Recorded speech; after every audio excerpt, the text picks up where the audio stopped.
Recording in progress.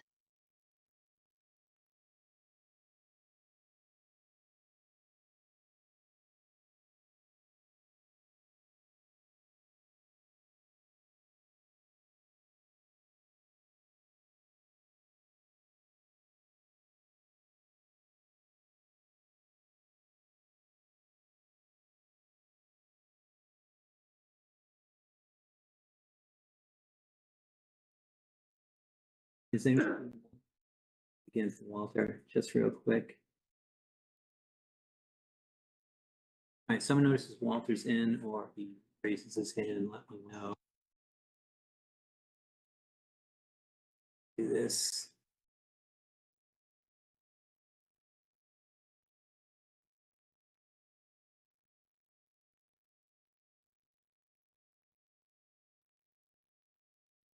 Okay, we're gonna start. Hello, everyone. This is Chuck Tironi, the Conservation Administrator. This meeting will be conducted in person and remote format consistent with Chapter 2 of the Act of 2023, which further extends the COVID-19 measures regarding remote participation in public meetings until March 31st, 2025. Please note, not all items listed may in fact be discussed, and other items not listed may be brought up for discussion to the extent permitted by law. The agenda includes those matters which can be reasonably anticipated to be discussed at this meeting. Note that this meeting is being recorded and that all materials are available at the Conservation Division page. And I will provide a link to that page as soon as I'm finished here. And then Brian Bowe is the commission chair, and Brian will facilitate tonight's meeting. Please note that there will be a comment period for each hearing. Each vote will be taken during this meeting will be conducted as a roll call vote. We'll begin with attendance. And Brian, can you please review the agenda? Okay, first we'll set the roll call. Still no Walter, so. He's coming right now, so do him last. Okay, so I'll do the agenda review first then. We have a full agenda tonight, so we're going to try and move right along. The first one is continuing an RDA discussion on 29 Green Meadow Drive. Then we'll move into opening a notice of intent hearing for 32 Harvard Street. Then we're going to continue NOI conversation for 0 Cedar Swamp. Next is to continue the public hearing on notice of intent for 57 Longwood Road. Then open a public hearing on notice of intent for 62 Scotland Road. Open a public hearing on a notice of intent for 0 Vine Street, MBTA SLIF. And then move to old new business and a handful of discussion items, followed by administrative report and then minutes for approval. So as far as the vote goes, we'll go in the following order. Walter, can you be first? You let us know that you can hear us and state your presence. I can hear you. Walter Talbot, Commissioner present. Chirag Sthalekar, member present. Martha Moore, Vice Chair present. To Michelle, a member present. Brian Bowe, Chair present. Okay, then we should get right to it.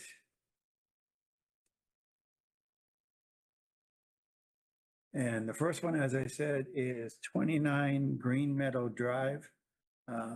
Chuck, can you see anybody out there? Yeah, it's right here. It's on the screen. There you go. Can you hear me? Yes. Hear me okay? All right, perfect. Good evening, everyone. My name is Sushma. How are you? I'm just going to ask you to introduce yourself for the record. That would be nice to start Yes. everything. Yes, Thank of you. course. Thank you. Yeah, hi everyone. My name is Ujwal. Good evening. Thank you for the opportunity to talk to the committee today. I'm a resident of Reading. Unfortunately, I couldn't be there in person. I have very young kids at home, so I apologize for that. But I've had the opportunity to meet at least some of you in person. hopefully I can present the changes to the plan that you had recommended and see if that's something that the commission finds it favorable. Okay, do you want to walk us through the updates to the plan that you're presenting? Yes. So I'm gonna share my screen. So I just wanted to check. Do you think it's a good idea for me to just revisit some of the context and background that I shared last time, or should I just jump straight to the changes? We are trying to move right along, so if you could just get to the changes, I think we can stay with you.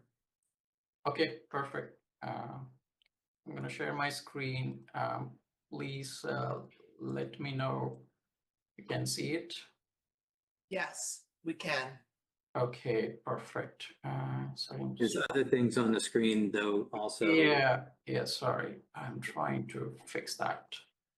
Hopefully it should be Yep. okay. Seems Okay, good now. better? All right, perfect. I'll just stay on 2 slides. Okay, the first one is basically what I had presented last time, which was on 23rd of October. Again, just to give a quick background, this is a view of my backyard. There is no construction. I'm not asking to do any construction, no patio, no swimming pools, no roads, nothing. It's a plan of about invasive plant management and native planting. The reason why we are over here today, because a portion of my backyard, it is adjacent to the conservation land. There is a BVW zone over here, and the 25 feet buffer zone is going through my backyard, which is this red dotted line over here.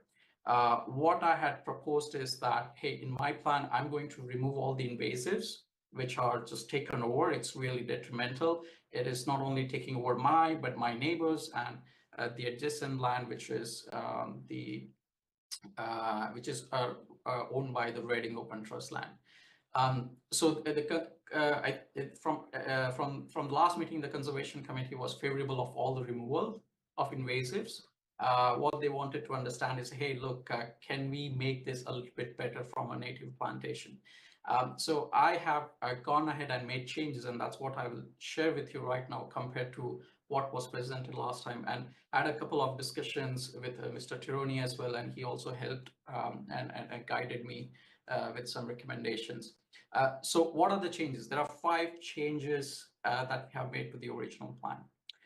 The first one is the buffer strip, which originally was 5 feet. I have extended it, and I've changed from 5 feet to 3 feet. So that buffer strip, nothing will be there. Only the native ferns, which are already present today, they are there. But I'm not going to do any kind of any kind of changes to that.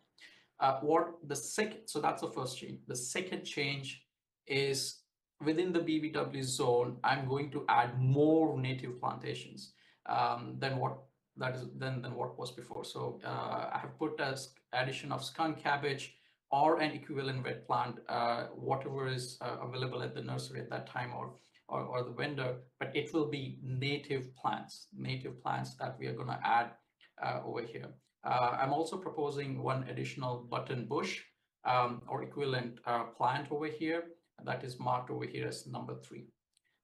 The number 4 is that, which is the issue that the conservation had last time, which was there was grass over here. What I'm proposing, hey, look, I'm not going to put any grass. This is going to be a no mow fescue, so there would be no mowing. It will be a no mow zone.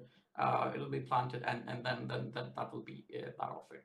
And just to add with the habitat, I'm proposing that, hey, look, I'll just put a bigger bird path. I do like birds. I do like natural habitat. So that's another change I'm going to put over here. The thing that you see over here, temporary wooden bench, that is outside the 25 feet zone. So is the bird path. It's not going to be permanent. It's going to be something that you can lift it with hand and move it, but it's going to be outside. It's just for garden furniture, some garden furniture that we can go outside and sit and enjoy the nature. So overall, from the original plan, basically I have added 60% more buffer coverage. I've added more native, twice the number of native shrubs and plants, so bigger bird path. no grass, it's converted to a no-mow zone. So those are the key changes, the 5 big improvements to the original plan that I've made. Okay, Okay. That's all I had to share. Any questions? okay, thank you for making the changes. Let's see if there's any questions or comments. Anybody on the commission have questions or comments on these changes? My question is, you said you're changing a 5-foot zone to a 3-foot zone? Can you, No, sorry, it was originally 5 feet. Now I'm changing it to 8 feet, so I've added 3 more feet to the buffer. okay, that makes more sense. Sure, of course. Anything else? I don't have any other questions. Walter, do you have your hand up? No. Chuck, do you have anything? I don't, at this moment, I don't have anything. Okay. No,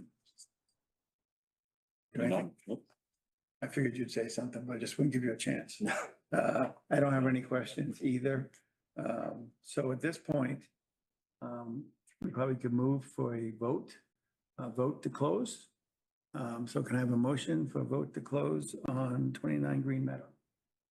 I move to close on 29 Green Meadow Drive. I, Chirag Staliker, second. Okay, vote. Walter Talbot's in favor. Chirag Staliker in favor. Martha Moore in favor. I don't think I can vote on it because I wasn't here last time. Good point.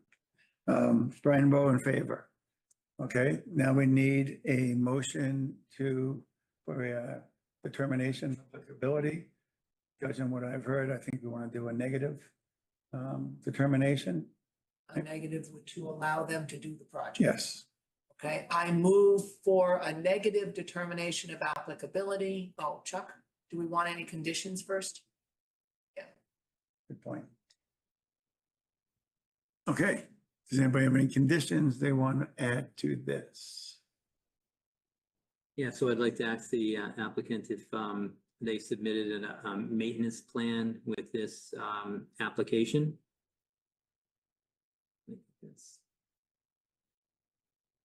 Did you hear the question? I just wanted to confirm if I understand it. The maintenance plans means like after 6 months or after the first summer or a suitable period, the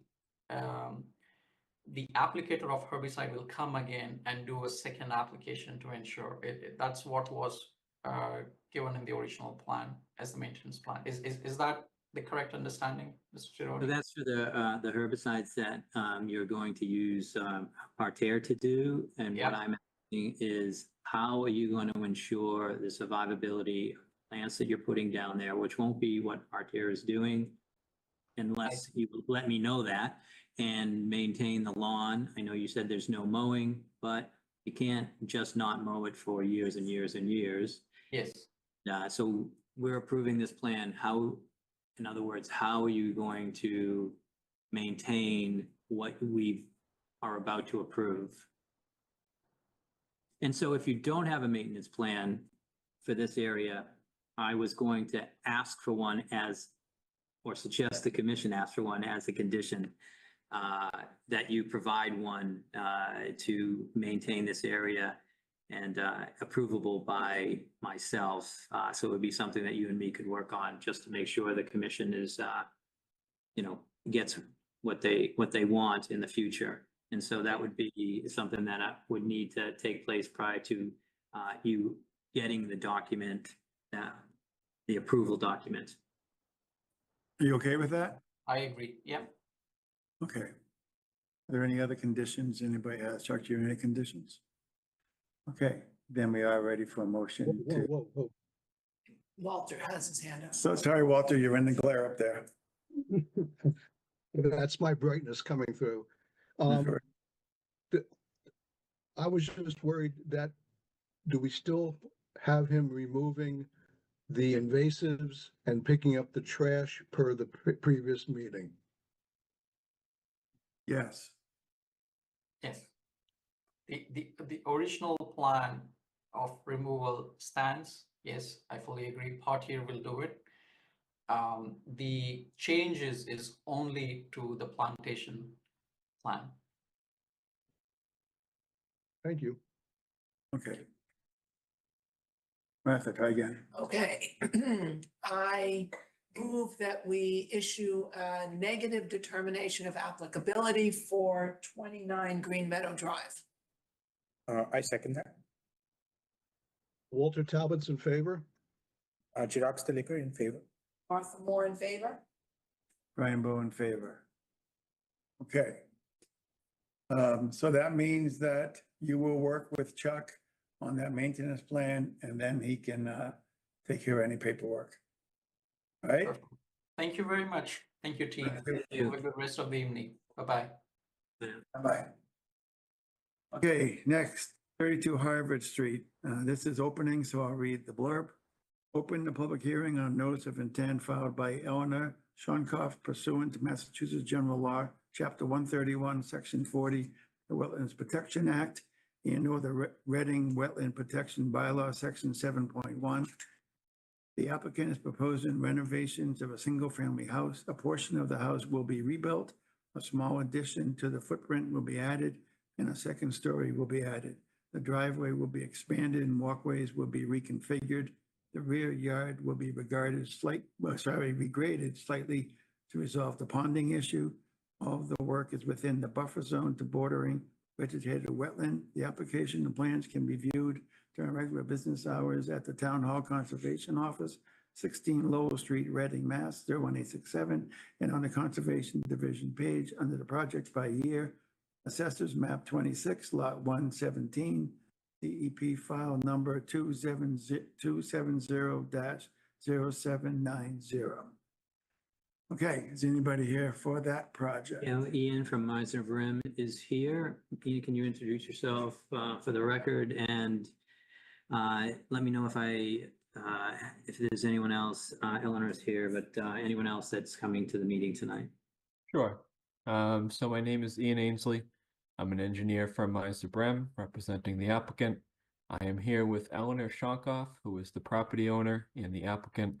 I'm also here with Steve DeFuria from Phoenix Architects. He is the architect on this project. Let me see if I can pull up the plan. Okay, can everybody see the plan? Yes. Yes. Okay, so this is 32 Harvard Street. It's an existing single-family house. If you're looking at the plan, Harvard Street is down here toward the bottom. The bordering vegetated wetland that we're going to be talking about is in the rear, back here. And then the single-family house is in the middle. I'm going to zoom in. So what we're trying to do is put an addition onto the house. Right now it's a single-story house. We want to take down a portion of the existing house, rebuild it, and then add a second story to that new area as well as the existing portion of the house. We're going to be taking out an existing deck in the rear and replacing it with a screen porch and a smaller deck. The driveway in the front, we're intending to expand that so that 2 cars can fit on the driveway rather than 1. Then we're doing some kind of fine details in the front, moving the walkways to line up with the driveway and new entrances and such. The other thing we want to do is remove there's a small shed in the back that's actually partially within the wetland.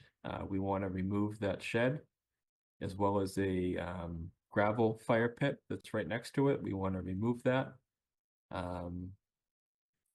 With all that said, the impervious area difference from what's there now to what's going to be there at the end, it's a very small difference. It's about 250 more square feet of impervious area. But that's mitigated by the fact that we're removing impervious area right up against the wetland, and we're removing a deck that's within your 35-foot no-build zone. So we're taking a structure that's in there, taking it out, making it a little bit smaller back there. So the additional impervious area was kind of pushed away from the wetland compared to what's there now. The other component of this is there's some ponding that's been going on in the back. Ponding just kind of sits there during the spring, has nowhere to go. You can kind of see this dashed line here. That's generally the area where the ponding is. We want to take that and do some fine grading, kind of add 3 to 6 inches so that the lawn can drain back to the wetland instead of ponding in the yard. So that's the gist of the project, and I'm happy to answer any questions. Okay, thank you. Commissioners, questions? And Walter, I don't want to leave you out since I can't see you. So do you have anything you want to bring up? I would obviously like to thank Eleanor for joining us when we visited there this past Monday. She was very helpful. I have 2 major comments. You're talking about putting fill in that upper left-hand corner in front of where the old fire pit was. Yes. There's like a berm there. Can't that berm just be leveled, removed, and that would improve the flow? Yeah, so I think in that corner where that fire pit is, that's probably what we would do, is just take that out and let it kind of grade naturally. The fact that it's ponding here suggests to me that it's sort of a low point, that it has nowhere to go. So that was the thought process for the fill, is to fill it up so that it's pitching toward the wetland rather than collecting in the middle. My other observation on Monday was, my God, there's a lot of weird stuff in the wetlands. We found CRTs, we found tubes, we found a lot of good stuff. Like to have that removed. Yeah, I think we'd be okay with that as a condition of the permit. Okay, anything else, Walter? From my position, that's fine. Thank you. Thank you. Shrug, anything you want to bring up? Nothing?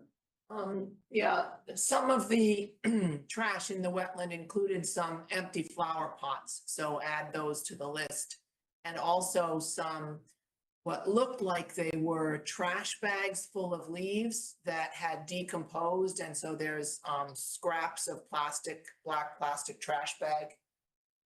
I'd like to see the plastic removed as much as possible. I think the leaves are so decomposed at this point that no point in trying to move them.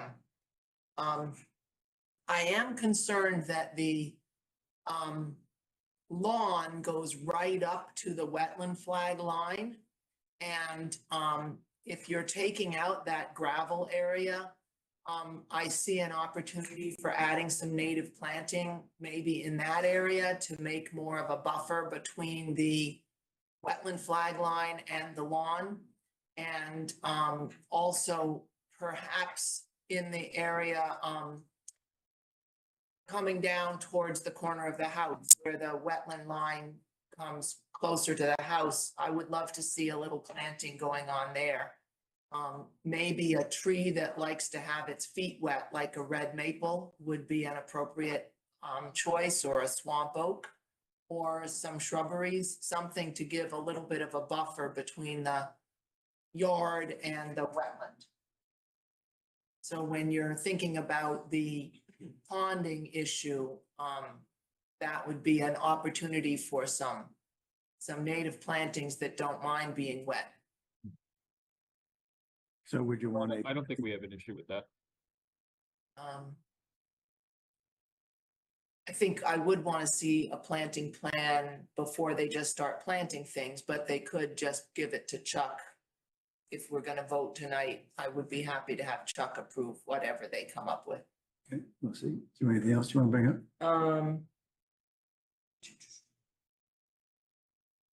Those were my issues. Yeah. Open check. Yeah.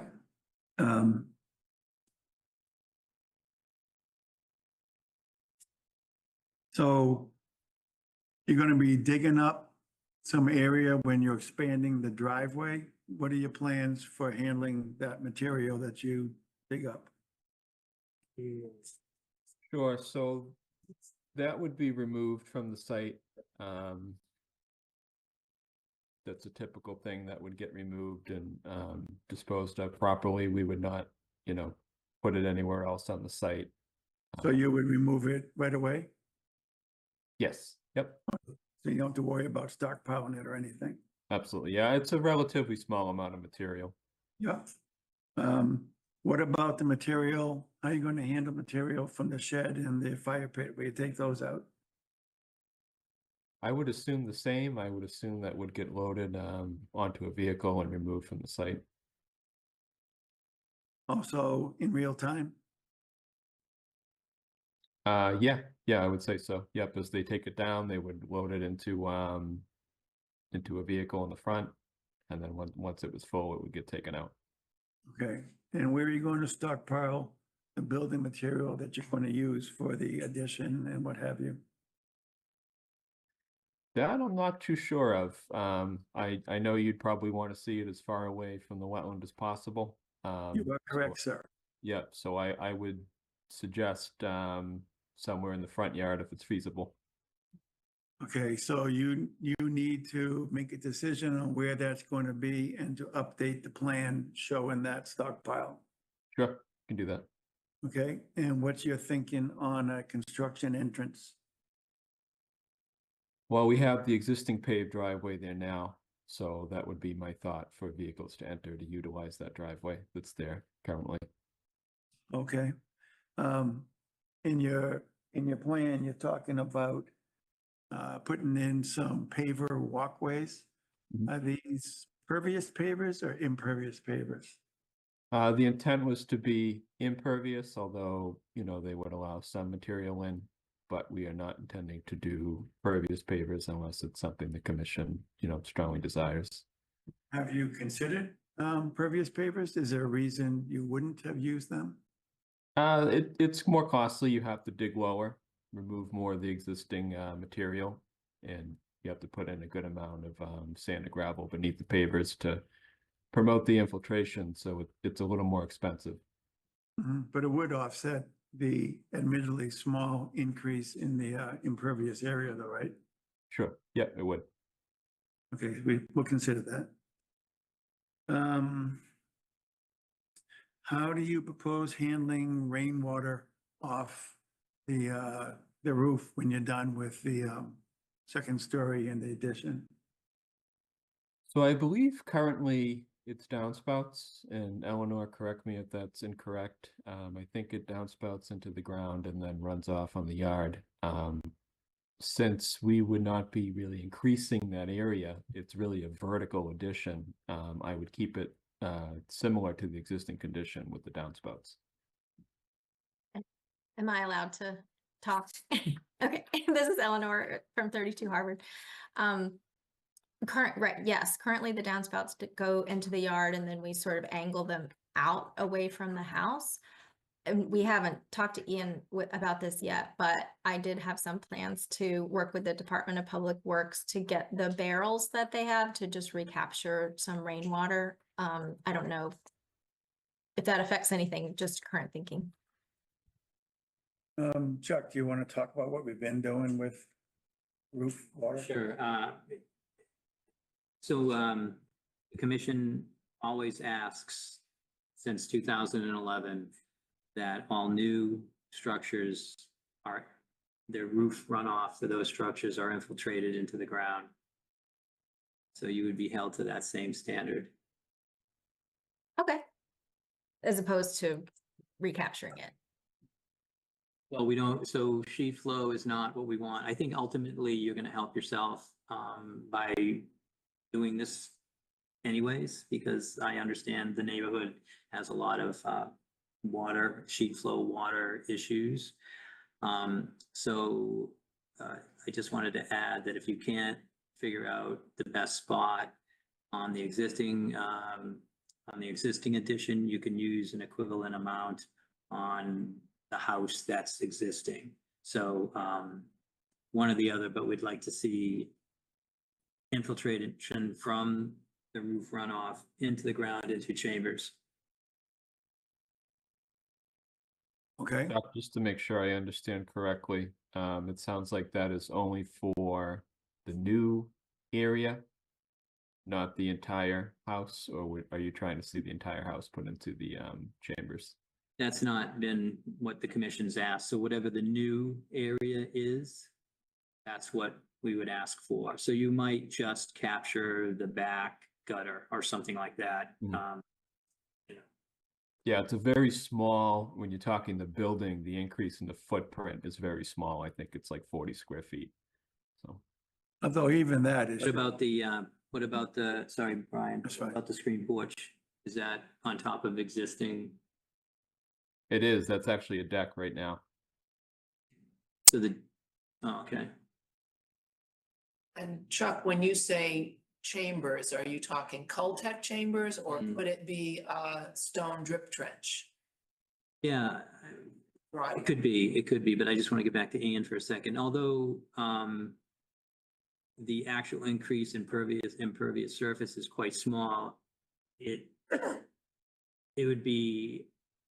wouldn't be, advantageous to miss up this opportunity to add this into this, project. So I would encourage the commission to, ask for something like the entire back gutter. So it should be half. I'm not sure how the roof line breaks, but that could also be something that you come up with. I wouldn't like to see 40 square feet being infiltrated into the ground in some sort of small chamber. Like I said, there's a lot of issues on this street. We're not addressing this to this applicant in particular. It is something that we've asked for consistently. Is that area where it says existing garage and the proposed porch, would that equate to grabbing everything off the back gutter? I mean, that's a calculation you have to look for. But that would be something that I would be strongly in favor of seeing. Okay, Eleanor, do you have an issue with that or anything that we've talked about so far? I don't have an issue with anything we've talked about, and I don't know if you have Nope. questions, but I don't understand the chambers. I just don't actually know what we're talking about. Are you talking Sure. about like an under, like? I could explain it a little bit. I don't know if you're familiar with dry wells. It's basically a tank that goes underneath the ground. The roof goes through your downspout, it goes in the tank, and then it infiltrates into the ground, basically. Yep. The more modern version of a dry well is like a plastic chamber. It does the same thing, it's just shaped and looks a little bit different. But basically it's an underground storage container that is open at the bottom so that it can infiltrate into the ground. And the purpose, given that our backyard is like the groundwater is sometimes surface level. And we've talked to Chuck about this too, I think, before, the possibilities of something like a dry well. So the purpose would just be to put the water lower into the ground. Is that okay? It's true. And Basically to try to reduce the direct runoff from the roof into the wetland. Okay. to take some of that water out of the storm too, so it would decrease flooding in its own way. Ian, you might find out you don't have groundwater at the right height, and you could come up with some different alternatives at that point, but at least we would like to move forward and see if that, if it could be installed. And so, first step, where's the groundwater? Yep. okay. I just want to say one thing. I would not discourage them from getting a rain barrel. In addition to what you're talking about, it's, given all the drought we've had this summer, people with rain barrels can water their garden if there's rain using the roof runoff, not the tap. So I think I encourage rain barrels, but I think I'm gonna also bow to Chuck for the need for some infiltration chambers. I think you could get away with having both on this house. Thank you. Okay. Next point I want to make is I want to strongly agree with Martha on some planting, especially in the area where you're removing the fire pit and the shed.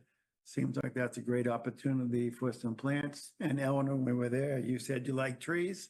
It's a good chance to put in some trees. Go ahead. Oh, I was just agreeing. Yeah, Yes. so do I. I'm Adam, by the way. Hi. We're pro. I'm not used to people agreeing with me, so I was surprised, but okay. Okay, so we do want to see a planting plan, and in addition to that area in the back left, if you could spread them along the wetland line itself, so you're creating kind of a natural zone in there, which is what we often. Could you put a number on that, like a 5, 10, 25 foot vegetated buffer strip? What do you? Yeah, it's not a great lawn we've done in the past. One's this big, I'd say 3 feet is sufficient. Thanks. Anybody disagree? Yeah, there's not much room for Yeah. more than that. Okay. And that was it for my questions. Chuck, do you have anything you want to bring up? Yeah, I wanted to ask Ian, the silt fence seems like it's pretty far back from the project. Can that be moved up to the 25-foot line for this project? It can. The only reason I have it back there is because of this little regrading that we're going to be doing. One option is to put, one line sort of behind the house and then have a separate line kind of right behind where that grading is going to happen. So the grading, yeah, let's keep that finished for a second, and let me finish with the grading question. So the grading is, I see where the line is, that where you're going to stop is quite close to the wetland itself. What is the buffer between the wetland and the end of the grading that you're going to do, and how are you going to keep it in place and ensure that there's no erosion? So I have it about 5 feet from the wetland line. And the reason for that is I need to grade it so that it can get into the wetland. So if I'm filling, over here, and this right here is below the wetland, I need to make it so there's a gradient that goes to the wetland and it's a smooth transition. What would happen is when they put in that fill, which it's not a lot, I'm thinking like a couple inches, they would compact it like they would fill on a construction project. And by compacting it, that would keep it in place. And then it would be seeded as well, obviously. So if so it's going to be no more than 2 inches of fill from the house back to the wetland? I would say somewhere in the realm of 3 to 6 inches, probably mostly 3, but you might get once in a while a small spot that needs a little bit more.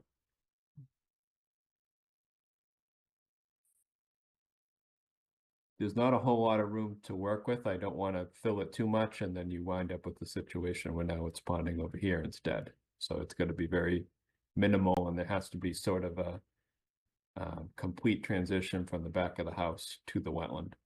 What is the timing for the grading and seeding? Because it seems like you're going to open up the whole backyard. There might be an opportunity for movement. And if you could do this and then hydroseed or whatever you're going to do, roll out sod quickly, that would be the best. So what's the timing of this project? Eleanor, do you know what your timing is? So, and Steve is the architect, he's here too. We are intending to file with the zoning board as soon as possible and have already sent out the plans. We have 3 different contractors that we're trying to get bids from, with an anticipated start date of somewhere in spring, like April, maybe March or April. Does that answer the question? If there was a condition on the order to not don't do the grading between November and say March 15th, would that work? I don't know if your architect would want to chime in on that.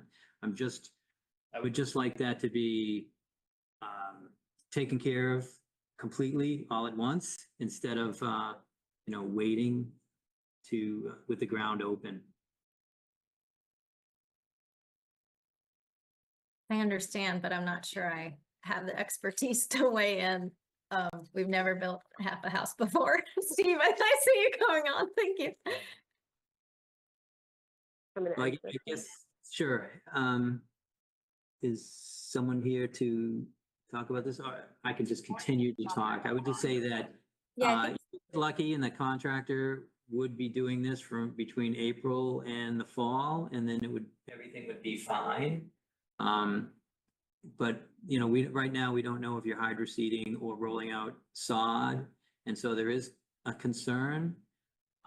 So a condition to not have loose soil in the back. So if you grade it out, you're going to take away the topsoil. It's going to be all loose. And when the rains come, it's going to solidify and head towards the wetland and create more of a problem than you would even imagine. So I'm just trying to eliminate that so they could grade it out, get it right, and then finish it off as quickly as possible. And that's what I'm hoping to do by eliminating November through March 15th in the process of taking care of the lawn. Has nothing to do with the addition, the building, inside, outside, with any of that. It's just yard work. My thought is maybe some kind of condition that says the building work and the yard work could occur, you know, simultaneously or near each other, so that it'll all be done sort of one continuous project versus separated into two. Well, that doesn't address my concern. Right, so that's not really the issue. The issue is just to do the grading during a growing season. So as soon as you put down the seed or whatever you're going to do, it takes right away, establishes the vegetation, and so you don't, at least you minimize the erosion.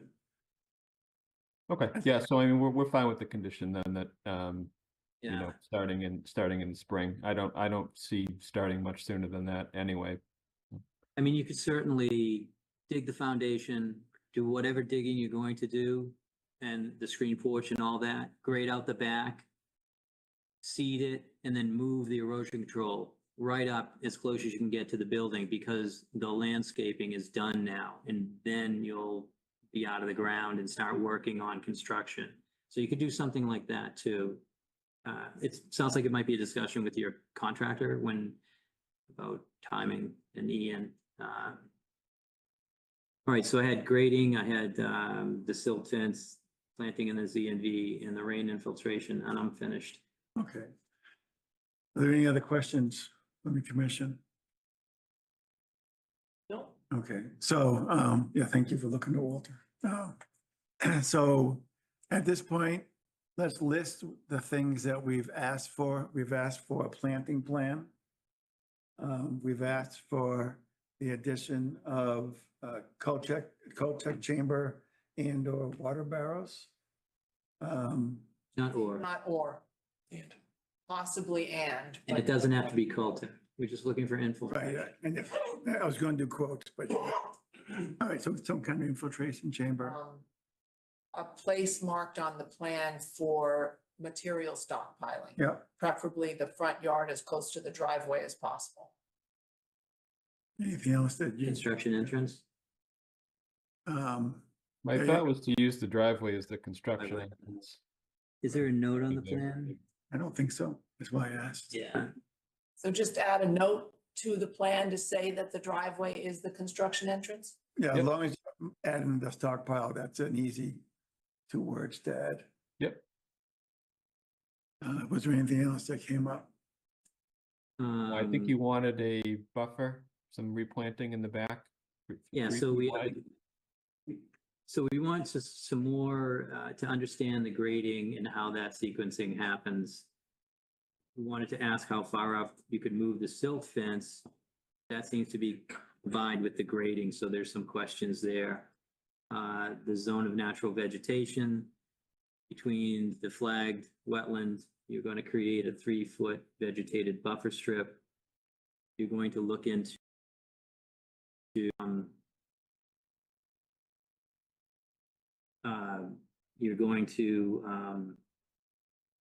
look into rain infiltration. And then a planting plan so we can see the native plants that you want to plant out there, and then stockpile and construction entrance. Sorry, I was pausing there. I had some notes come up on the screen and I was trying to figure out what to do. He wasn't multitasking very well. Yeah, sorry. I want to add a note to that vegetated strip in the back. The idea there is not to have a garden and then put down mulch or what have you. It's to do some native plantings and to have ground cover out there with it. So it's a natural setting. Close to a restoration. Post-war restoration, right. So the point is not to turn into a lovely decorative garden back there. Walter, I understand you have your hand up, although I can't see it. And then Eleanor. That's right. Yes, one of the conditions is also the trash removal. Good point. Yeah, and we've listed a number of the items, but Eleanor, you saw it when we walked around out there. There's a whole lot of things that just don't belong there, including the 2 wiffle balls. So that's what we're talking about, is getting all those things. Okay, now, I understand you wanted to make a point. Oh, I just had a clarification question about the 3-foot vegetation plantings. Yes. Because currently you can see the actual wetland line comes out into our yard. If you look at the right-hand side, there's a space where the wetland comes out, there's grass, and then there's natural, things that grew, not natural planting, but things that grew there, no one planted, including some trees. Does the buffer zone, does that mean to convert some of the existing grass into is that where the native plantings would go to? Does my question make sense? Yes. Sure. Yeah. Well, at the very least, you can take advantage of the area where you're taking out the fire pit and the shed. So that's an area where you won't be touching any grass. So that would be a good place to concentrate some of your plantings.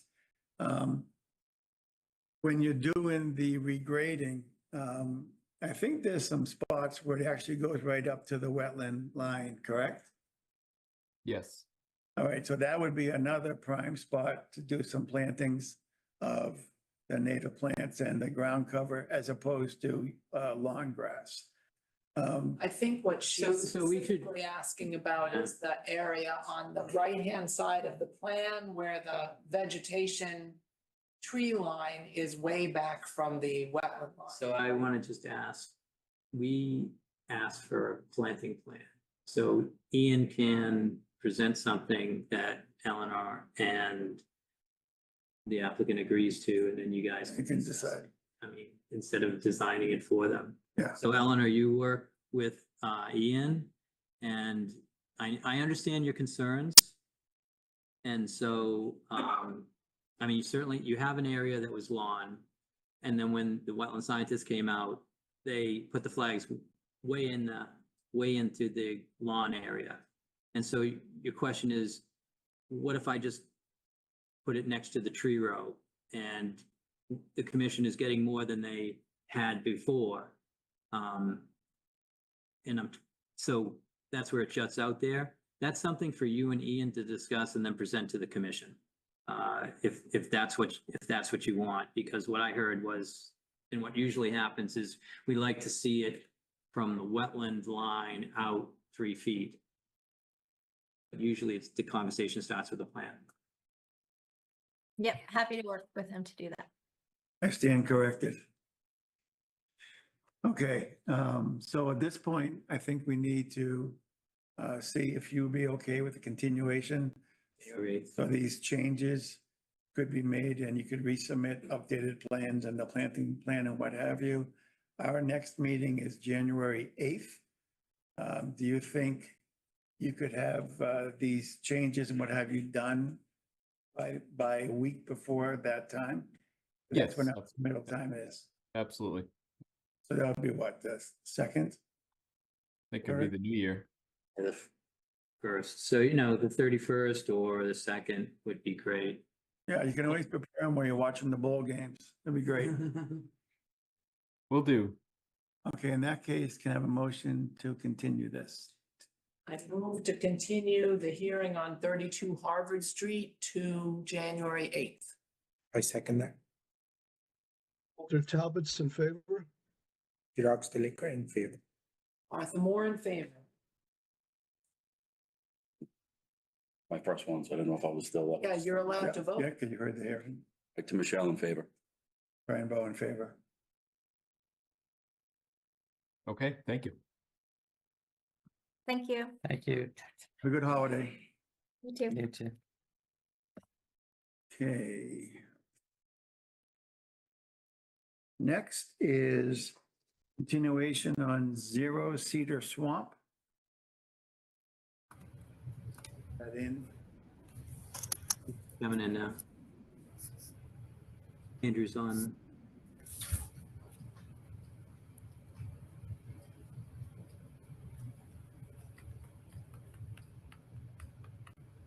All right, so they're in. okay. So quick status update.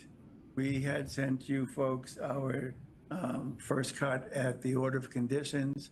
You were sent back some proposed edits. So in order to keep this relatively short, I will say that we accept your proposed edits, except for 3 of them. And we can cover those 3 pretty quickly. Chuck, can you bring up the document? Sure. First one is in the documents, number 23, Might be 17. might be 17.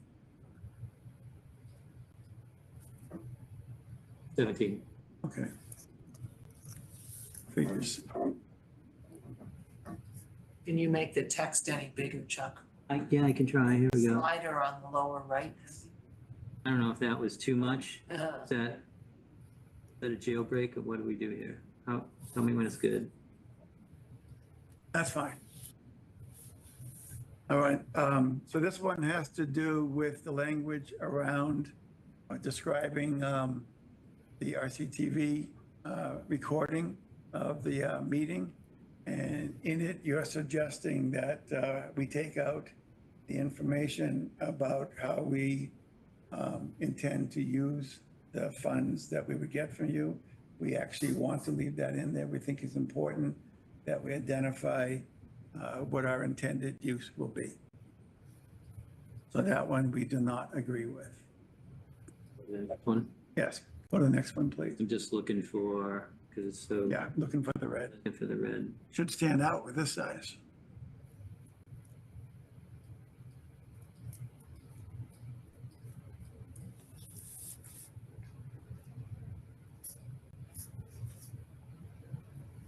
I think this is it. Yeah, that one concerns me. Right, so on this one, our intent was to have equipment taken out of the wetland area every night, so it wouldn't stay there. And this edit would make it so that's not necessarily true, but we do want the equipment moved out. At the very least, it can go to an upland area, maybe you move it out of our jurisdiction into a neighboring town. That's also part of your overall project. But this is also one that we don't want to accept your edits on. Regarding that one, the reason we requested, sorry, this is Andrew Cole, National Grid environmental scientist. The reason that we were requesting that edit is because to do the caisson drilling, the drilling equipment is positioned on a fixed point. So that piece of equipment mobilizing in and out, it's pretty significant to request that type of equipment to move. And you have a workspace that has the equipment that's supporting that drilling activity. So to ask for all of that equipment to mobilize multiple spans out of a wetland, that's why this. Andrew, you're making a good point. So let's change it so we will allow you to leave that one piece of equipment in place because of the issues you just talked about. But as far as the other equipment where you don't have that fixed position situation, we want those taken out each night. They can put a spill containment system under that one piece. Okay. Yes, that's a good point. Andrew, is that acceptable? And can you Common name that practice. piece of equipment so I can put it in the order of conditions? Say that last part again. It was just hard to hear you. So I don't know what to call it when I add it to the order of conditions. So one piece of equipment is going to stay. Commissioner wants to talk about another condition that he wants to add to that, but I just need the name of it. So yeah. I guess it does have a couple different names. We could characterize it as a derelict drill rig.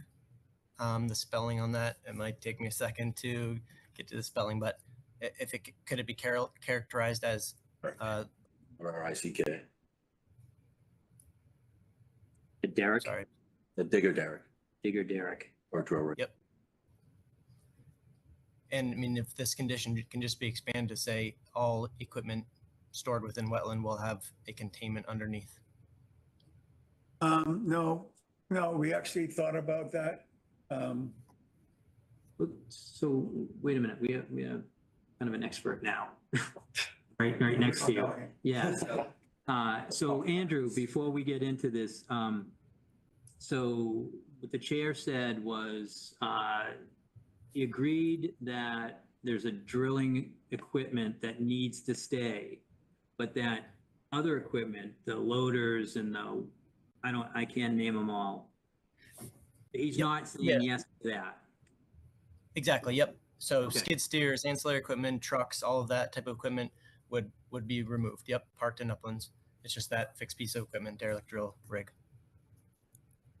Okay.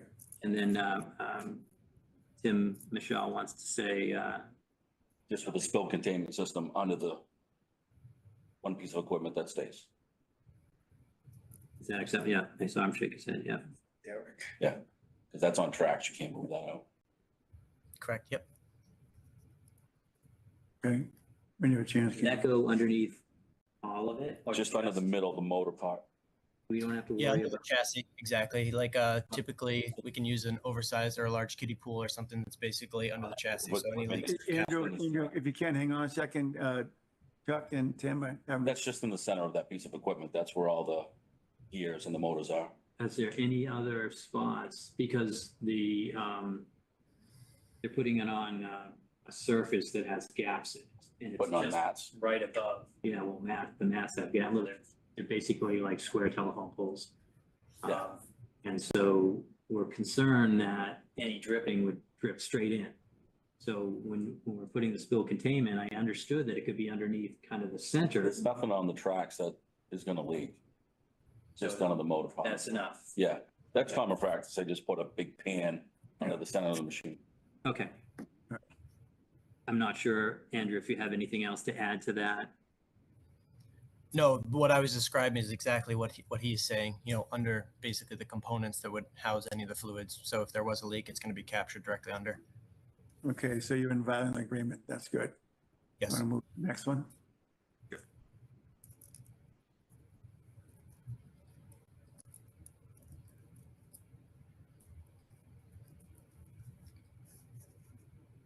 No, that's Now fine. that we agreed to that.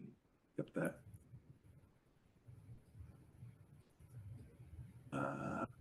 This we agreed with, I believe, because they don't own the land. On the rights. So yeah, we agree with this one, on these two. This one here, 39, wasn't, it wasn't strikeout. What was the comment on 39? It's the same as 38? Yes. Okay, Same. okay. Yeah, those two were the same. And this is the, And this one's fine. It's gonna go to you rather than the commission. So I think the last one that was left was the one about, are we down here? and having, Oh, this one I wanted scientist to address. engineer. A. So the thought is, we agree that the wetland scientist should review and certify components of this project that are within their wheelhouse and expertise. But there are others, such as that seem to need a engineer, such as where the caissons are going and all the rest of that stuff. So it didn't seem correct just to have sign off by the wetland scientist. So we wanted to request a review by an engineer also, or, you know, really, we just want to make sure things are going in the right spot. So it could be a land surveyor also. I understand. Yep. So the reason the requested change was asked was that we are performing this work off of a general utility spec for the foundation and sizing. I mean, to address the request, would an affidavit by an engineer basically having viewed it in the field be acceptable? I mean, so what I'm getting at is we didn't submit a plan that was engineered in that respect. So they're stamping something based off of just a spec, which is an engineer typically wouldn't be stamping. Yeah, I mean, if that's the best you can do, I think we'll accept it, but you get our point. Our point is environmental scientists can talk to that part of the project. We want somebody officially to stamp the mechanical part of the project, placement part of the project. Andrew, I wasn't able to take notes. Can you either say that again, or one of the commission members let me know what that condition should be? Well, let Andrew do it, see if we agree. Sure. On the screen, I'm just seeing A, which is regarding the wetland scientist providing sort of a statement that it was done to the order conditions. Isn't it the lower lettering that you're looking to amend? Sorry, I don't know if it's on my No, I screen. just wanted you, I see you talked about certifying a visual certification by engineer who's done a site visit, you know. Okay, I guess the applicant providing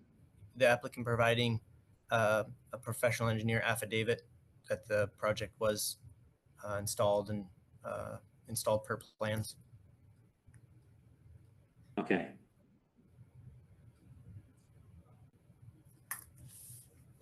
That was, I think that was all of it. That's it. So Chuck will make the minor changes we just talked about.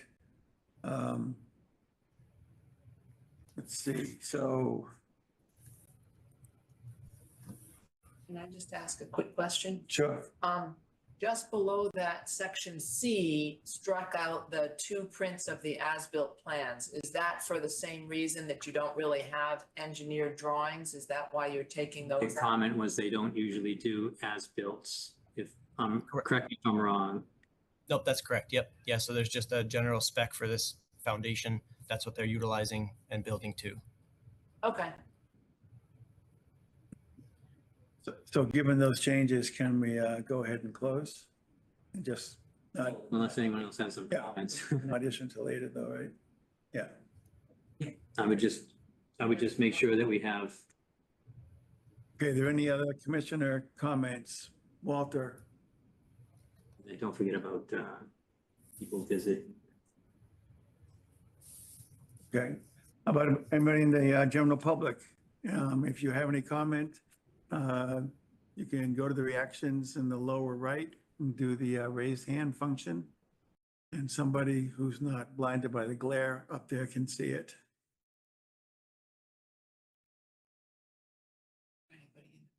Seeing none, so it's the reaction buttons, it's the react button, and then you would click on that and then do the raise hand function. So again, seeing none. Okay, and then is there anybody in the room who wants to comment on this? I know you're here for a different project, but, okay, in that case, I think we can close. I move that we close on 0 Cedar Swamp. I second that. I third that. Walter, you want to start the vote? Oh, Walter Talbot's in favor. Xerox Delica in favor. Martha Moore in favor? Brian Bowe in favor. Michelle in favor. Okay, And do we vote on approving this today? Well, the issue we have is that the next meeting is 28 days away, so we probably should vote to have you issue, and you can issue when you can get to it in the 21 days. So we want to talk about, any additional conditions. I think we beat conditions. I think we beat conditions. No, That's what- there's a couple more. So you wanna get your check for the bylaw, okay? Okay, sure. And And actually, as long as Chuck mentioned that, Andrew, my understanding is you're bringing a check by tomorrow. That's correct. Yep. Good to hear. Thank you. Walter has a- so Andrew, I have a check already. I think that was for the state fees. The check you're bringing is minus the state fees that I already have, correct? I might need to ask Shona to chime in if it is minus the state fees or she Because I has could the. hand you that check back if you wanted, because I understand that the amount we talked about Correct. is covers everything. The Sure, amount of do the you have- check is, yep, the amount of the check does not include the state fee. The state fee was separate to it. So that state fee is an individual fee. Okay, so I'll Mhm. be depositing them both at the same time. Okay. Walter, you have your hand up? Yes, I do. My question is, since we just went through negotiating that contract or that form, shouldn't we see that form in its final print before we vote? Sorry, Walter. Can you do that again? Since we just went through negotiating that form, the agreement, shouldn't we see it in its final printed form before we commit? It's just the timing, it's Yeah, the timing. Yeah, that's the issue. I understand. I'm just trying to be picky, but so excuse me. So might as well ask, Andrew, our next meeting is January 8th. If we issued and got you a copy on January 9th, sent it out January 9th, would that be okay? So the commissioner's request to see a final version, maybe you want to see the final version also. Would that work? Does that keep you, on your schedule for this project? It's already pretty problematic, to be honest with you. I guess I would prefer that the conditions that we talked through and agreed to could be voted on, and that would be what is issued. To wait till the next meeting, then receive it, have to record it, line up the contractors. I mean, we're kind of getting to a crunch at this point. So the commission could, My concern is that we've been back and forth several times. I thought, from my perspective at least, I thought we had agreed at our last meeting what the contract should look like. Well, Walter, we got it. We got to thank you. Let me see what Chuck has to say. so the commission could close tonight and the applicant has nothing to say about that. Their only request is to close. Then I could generate the final, send it out to the commission. You would have to have another meeting before the 21 days is over to issue. So we need to have a. You'd have to have a special meeting. Special That's all you would have to do. If it's that important, you could do that. And so looking at the calendar, it's the 11th.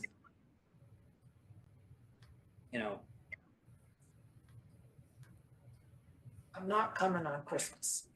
The 25th is open. Not gonna be done. Yeah, so next week we have a week of the 30th, which is for New I Year's. know we've been doing hybrid meetings. Can we have an all Zoom meeting? Oh, yeah. All right, so that way, if we can just have a quick meeting, go over it and, We can close and we can set the meeting date at another time, but with Christmas, I know. But we. do- Walter, yeah, you're around, right? Since you want to see this, and Tony's not here either. Yeah, Okay. I'm causing the problem, so I'm available. good. All right, what about, next Wednesday? Could we have a meeting at the same time? On the 18th, Well, what about, let's do that offline because we get Tony involved. You know, Tony might want to read this or, Okay, so, but Wednesday is fine with me. What time? You know, like 7 again, yeah. So if it was next Wednesday, it's the 18th. We wouldn't need to worry about scheduling a room or anything. We could just do a Zoom. is no good time for it. All right. That's at least, you know, we can mark that. It's fine with Yeah. me. I mean, We just have to have a email thread, text thread to figure out a date. But what we want to do then is, We've already closed. yeah, so we just have to vote to issue after we have that meeting, or we wait for that meeting. We're at that meeting. We wait for that meeting. issue at the meeting. So we need a vote to close and then we're done. We did that. We did? Okay. Yeah. So we're closed. All right, so, Andrew, we're gonna have a meeting as soon as possible. I'll put the changes in right away. I don't know what time you're getting here tomorrow, but I can probably hand you a copy, I bet. And then it's all about when everyone's available and to talk to Tony, our other commissioner. Yeah, okay. And then does that work out? It works for Walter. All right, so that's it. So do we have to continue to that special meeting? We don't have to, no. Because we've already I know, closed. just wanted to double check. All right, All right, that's it then. thank you. Thank you for helping us slog through this. No, thank you for your patience. I appreciate it very much. Have a good Night. evening. Thank you. Sean, I know. Okay.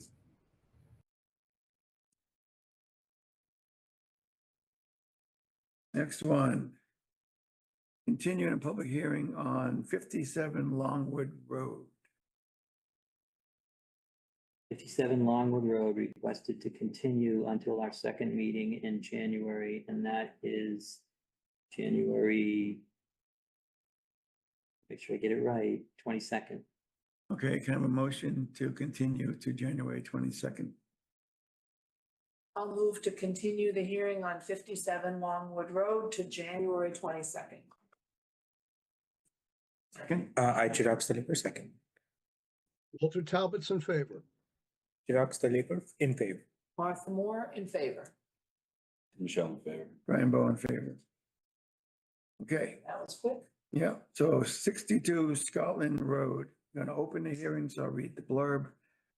Open a public hearing on notice of intent filed by Brad and Kristen Doherty pursuant to Massachusetts General Law, Chapter 131, Section 40, the Wetlands Protection Act, and or the Reading Wetland Protection Bylaw, Section 7.1.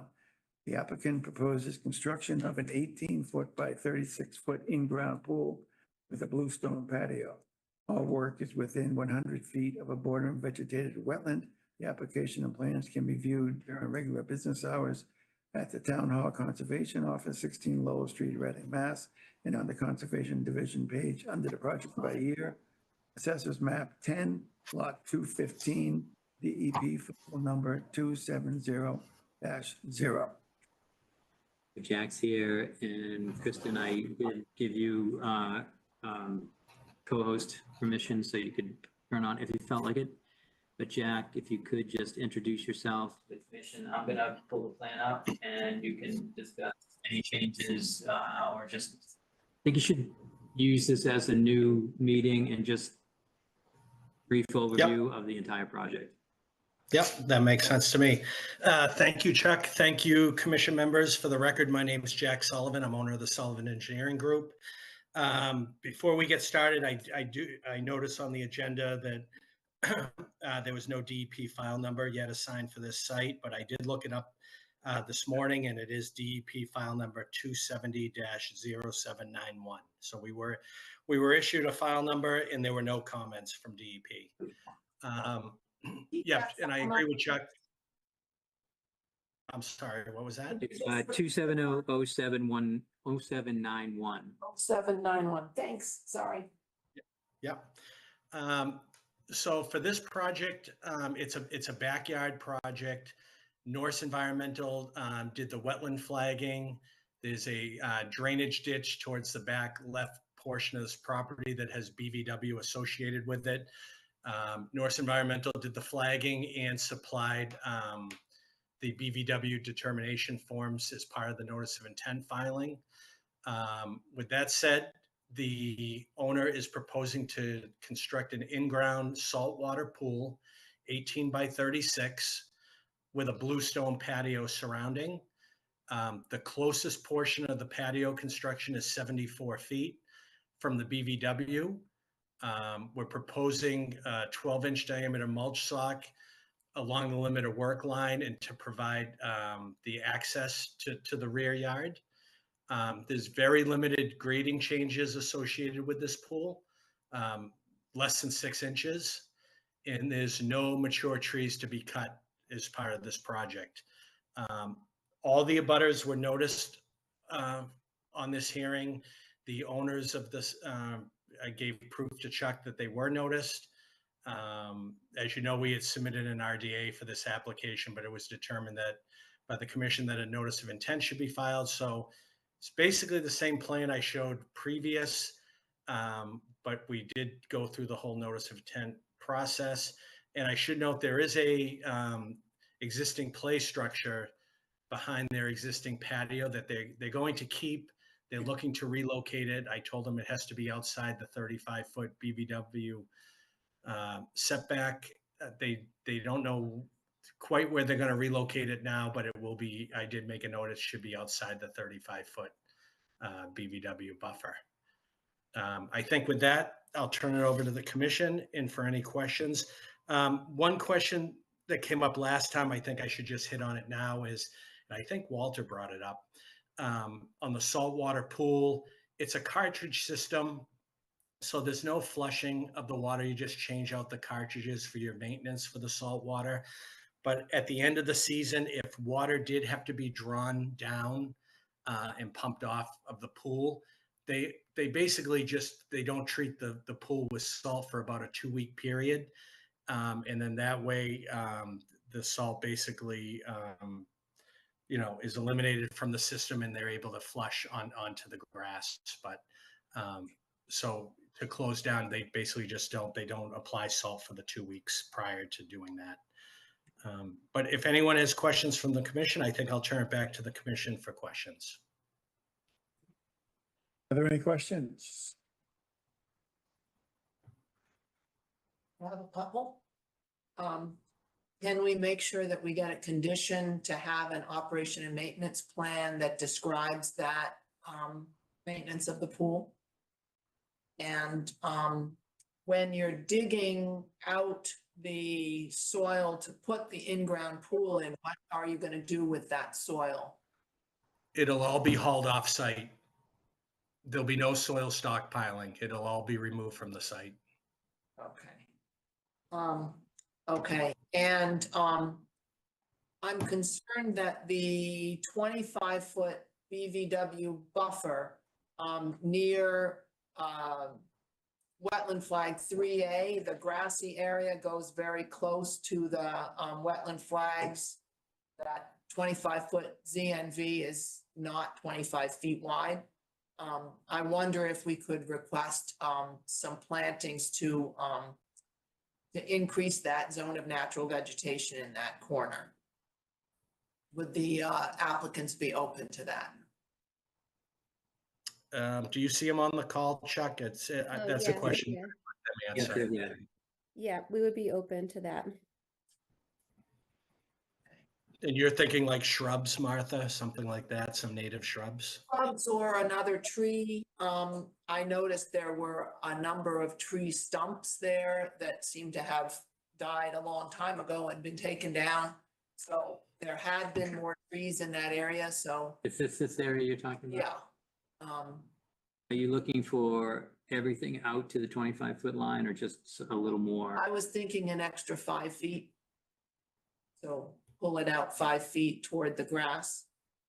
So it could be 5 feet of shrubs, so maybe, I don't know, 6 shrubs total.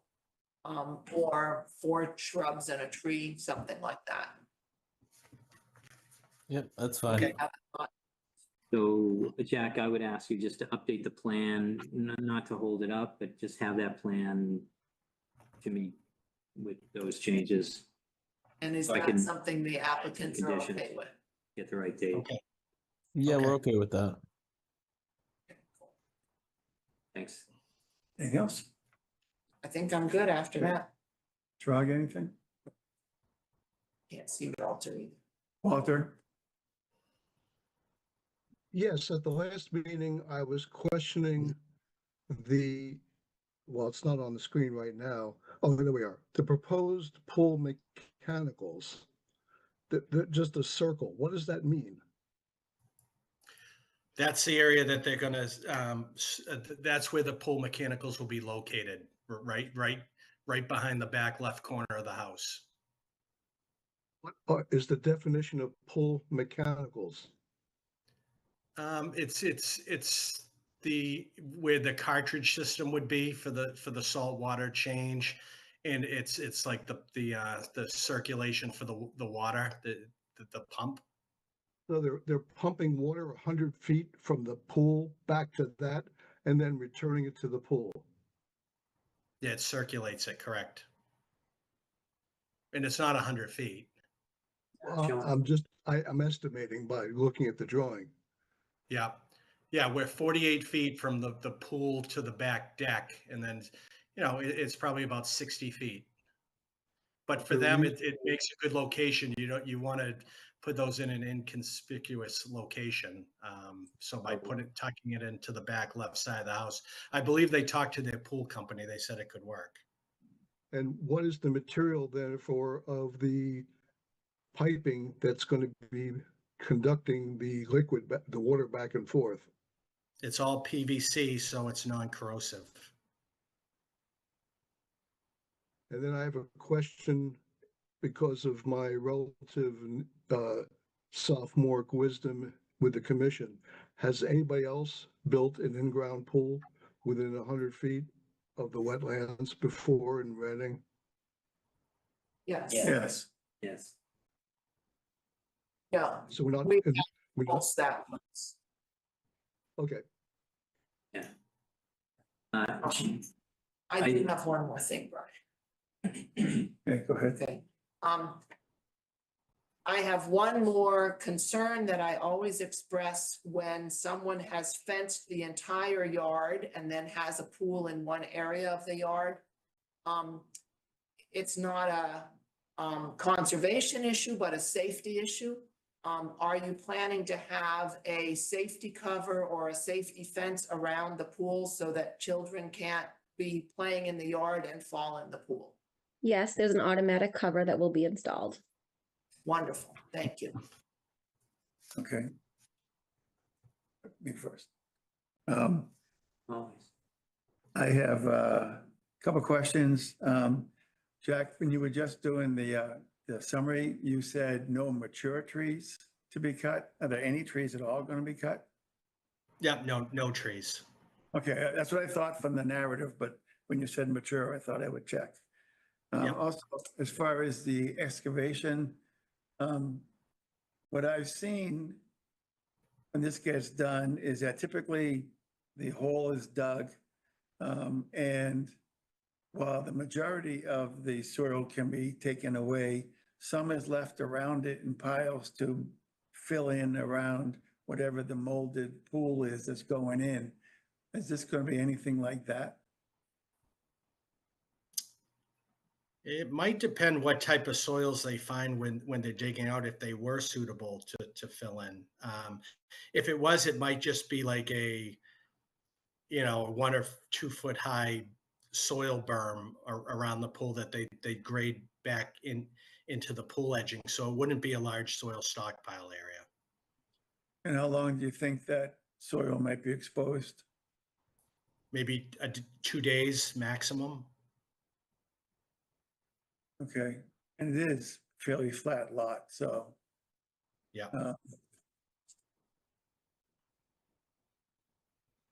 Yeah, well, put it this way, we have a condition that if that soil pile is going to get larger than just a big berm, basically, that you need to do some kind of covering for it.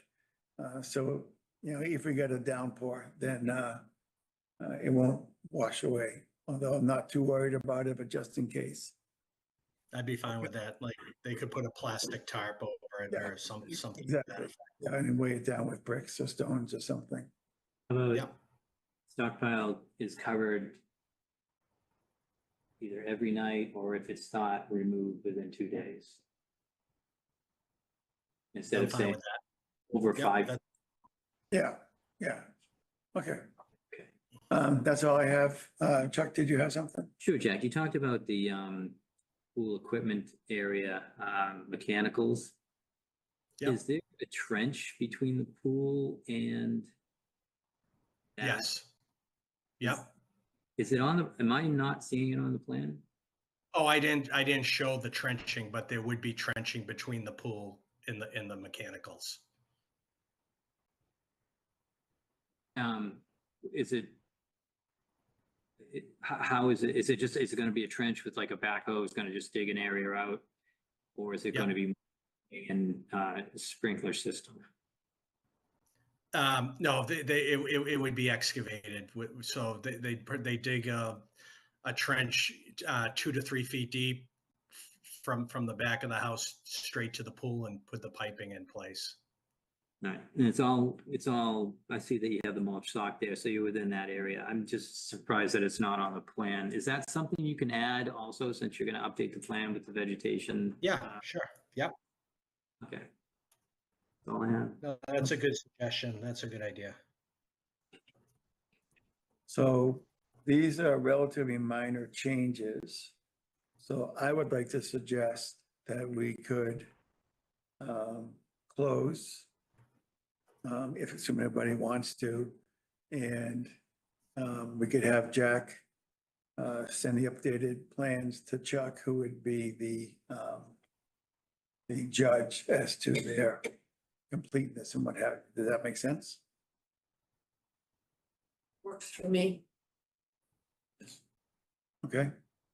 In that case, can I have a motion to close the hearing for 62 Scotland? I move to close the hearing on 62 Scotland. I second that. Mr. Talbot's in favor and adding conditions, of course. Yep. Chirag Liquor in favor. Martha Moore in favor. Tim Michelle in favor.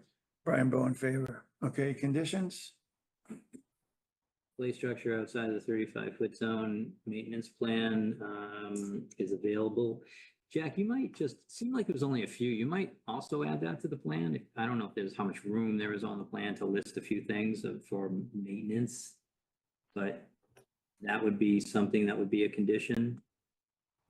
Planting I plan. miss what you just said there, Chuck. Add what to the Talking plan? about pool maintenance, just to have it available. Sounds like Oh, you. I can put that right on the plan. Yeah, I'll put in pool maintenance and I'll detail it so it's on one document.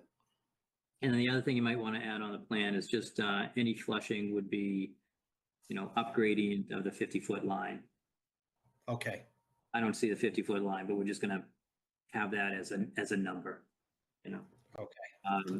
And then stockpiling will be hauled off site immediately. And then the planting in the Z and V at and near flag 3A and 4A would generate a 5-foot buffer strip. And then the stockpile is covered if it's not immediately removed or on site more than 2 days.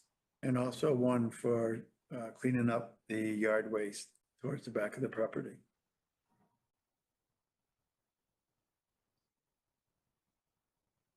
Any others? Walter? I don't see Walter stand up.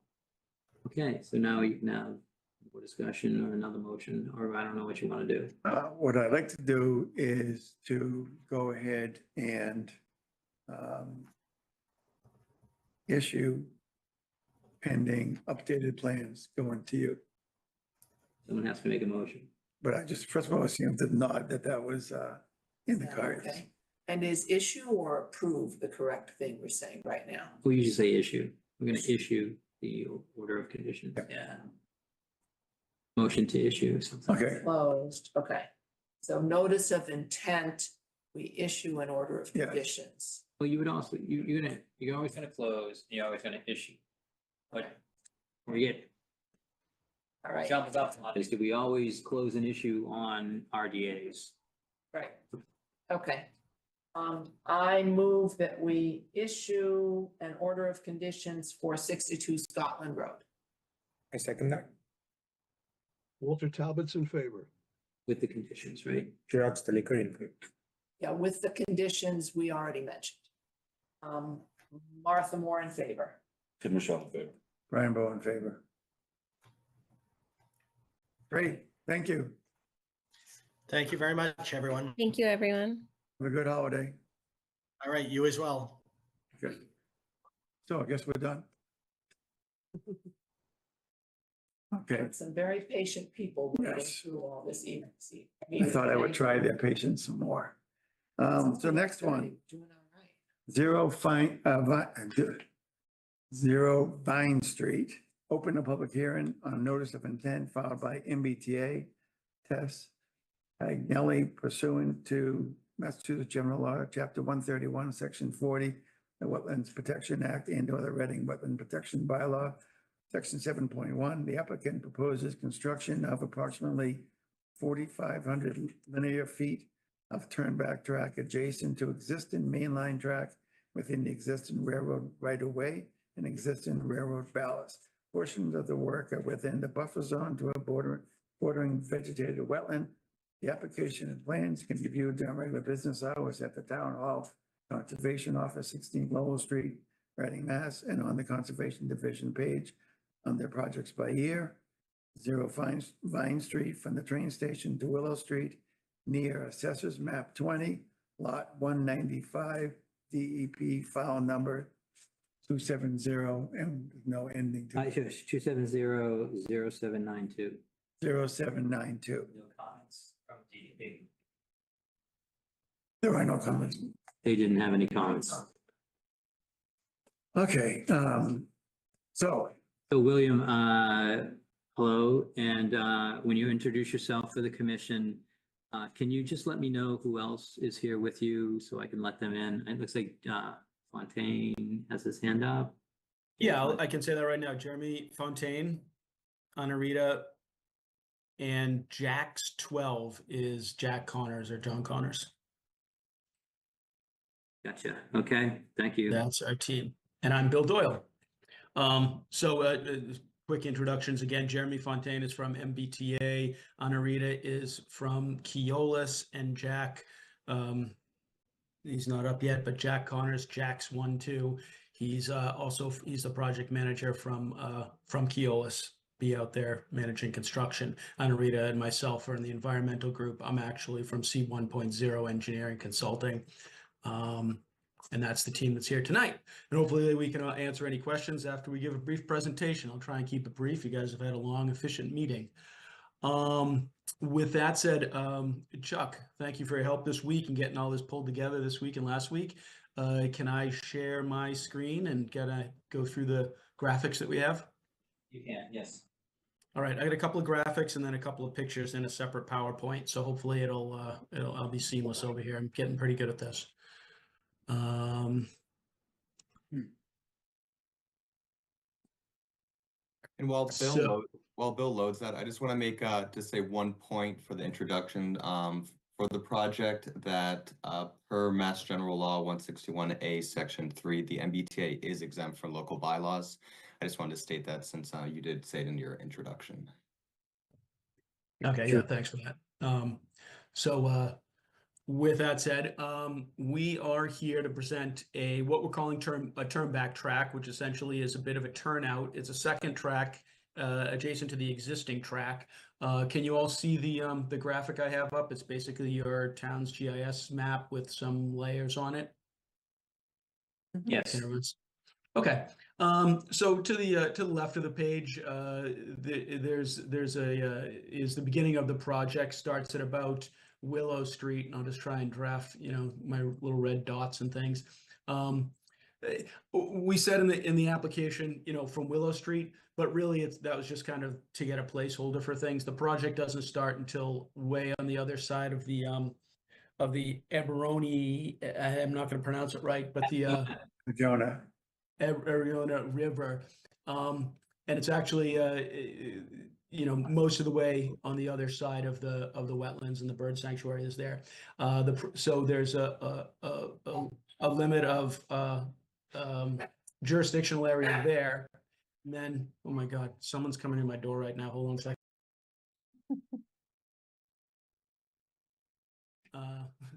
Sorry about that. I don't know why someone's ringing my doorbell and the dog's barking. So we have jurisdictional area on the west side of the project, the northwest side of the project, and we have some jurisdictional area on the eastern side of the project. This is basically between Mineral Street and Woburn Street down at the other end, closer to the station, the depot as it's called. So those are basically the two jurisdictional areas. The western jurisdictional area has Zone 2 wellhead protection associated with it. It has the bird sanctuary associated with it, and it has bordering vegetated wetlands on both sides of the train track right of way. You can see that there is kind of the gray area in there. That is buffer zone. It's not wetland. The train tracks here are actually elevated on what I'm calling a kind of a causeway. It is built up, 100 years ago up above the wetlands. So it's, it varies between, 5 and 10 feet above the wetlands. So that, you can imagine this thing slopes down. And I don't know if you guys have had a chance to get out there and take a look. That's the western jurisdictional area. The eastern jurisdictional area is again bordering vegetated wetland, and there is a Zone C surface water protection area that kind of encompasses that basically side of town. But really, there's jurisdictional buffer zone. The existing train tracks, the red line there, and we'll get into a little more detail in the next graphic. But the existing train tracks lie between the new train track and the wetlands. So basically, we're on the opposite side of the train tracks for this particular wetland. So there's really no real chance of actually disturbance to the wetlands, with the exception of some signaling that will happen on that side. I'll go to the next graphic, and we'll talk a little more detailed as to where the work is happening. So this is zooming in, and to get our bearings again, we have Willow Street, off to the left, the west.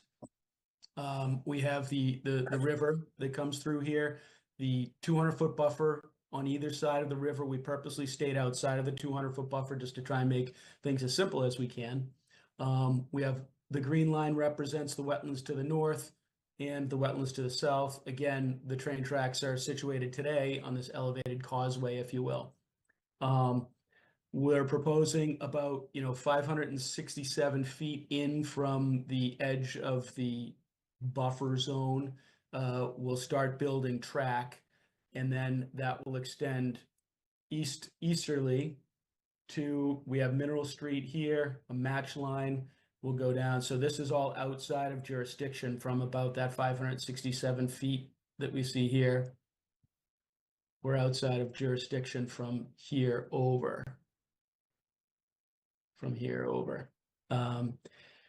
So we go down, continuing eastbound, we go across underneath Mineral Street, as that's a bridge that goes over the right of way. And then we continue down till we get to basically to Woburn Street, or in where the station is here, right before the station. And this is the other wetland system that's that exists. Again, you see the buffer zone. It does extend to the existing track. If you can see this graphic, the existing track is right about here, and then red line, the older red line that was there before, that's the new track where the new track will lay. To note, in this area, we're also doing all of this work is actually within ballast, and I'll show you a bit of some pictures on that next. But there's some existing control boxes and units and stuff out there, and you'll see that in the pictures. And basically, we're going to extend some simple within the ballast duct work to a signal that lies, somewhere in this area up here. And that will be determined when we have the right site distances and everything, and with the alignment of the track. I'm going to try and switch to some pictures, which will hopefully kind of key us into things. Let me see if I can run this slideshow. All right, do you guys see the pictures? The picture up on the screen? Yes. Yes. Okay, perfect. So this is looking westbound. We're past the Mineral Street Bridge, looking at the, you can see kind of both sides of this, I'm calling it again, causeway. This is the railroad right-of-way as it extends through that wetland area. Not all the way through. Willow Street is way off in the distance. You can barely see it in the back there. The two orange lines are my railroad engineering version of where the track will generally be located. You can see kind of this, oops, I don't want to go that one yet. You can see this track piece here and this track piece here that flank the existing single line tracks. Those are just stockpiled track that are there. Those eventually will go where those orange lines are. So those don't count those two tracks as being, actual track today that are just sitting there stockpiled ready for installation. The key to note on this particular image is looking westbound towards Willow Street. As we're going through that, that causeway, the elevated above the wetlands, wetlands are at the break of this slope way down in this area, probably about 6 or 8 feet, maybe even 10 feet at this location, down below this causeway. This gravel area between the railroad tie and the top of that, the crest of that is probably 25 to 30 feet. It varies a little bit, but you can see the telephone poles. This is where the track will go. Historically, track was here years ago, before 95, way before 95. So it's not like it would be within that envelope of time. And the intent really is to put the set of tracks back here. And Jack or Jeremy can speak a little bit as to the functionality and what these tracks are for. There won't be a separate full-on line going through here. This is kind of like a pull off to the side of the road and let a train pass.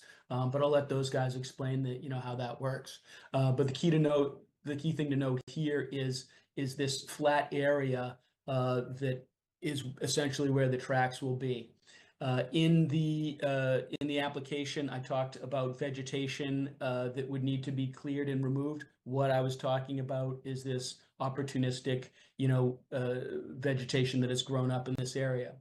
That has grown up in what has over time become slightly organic material that's filled in between the ballast, rotting leaves, stuff like this.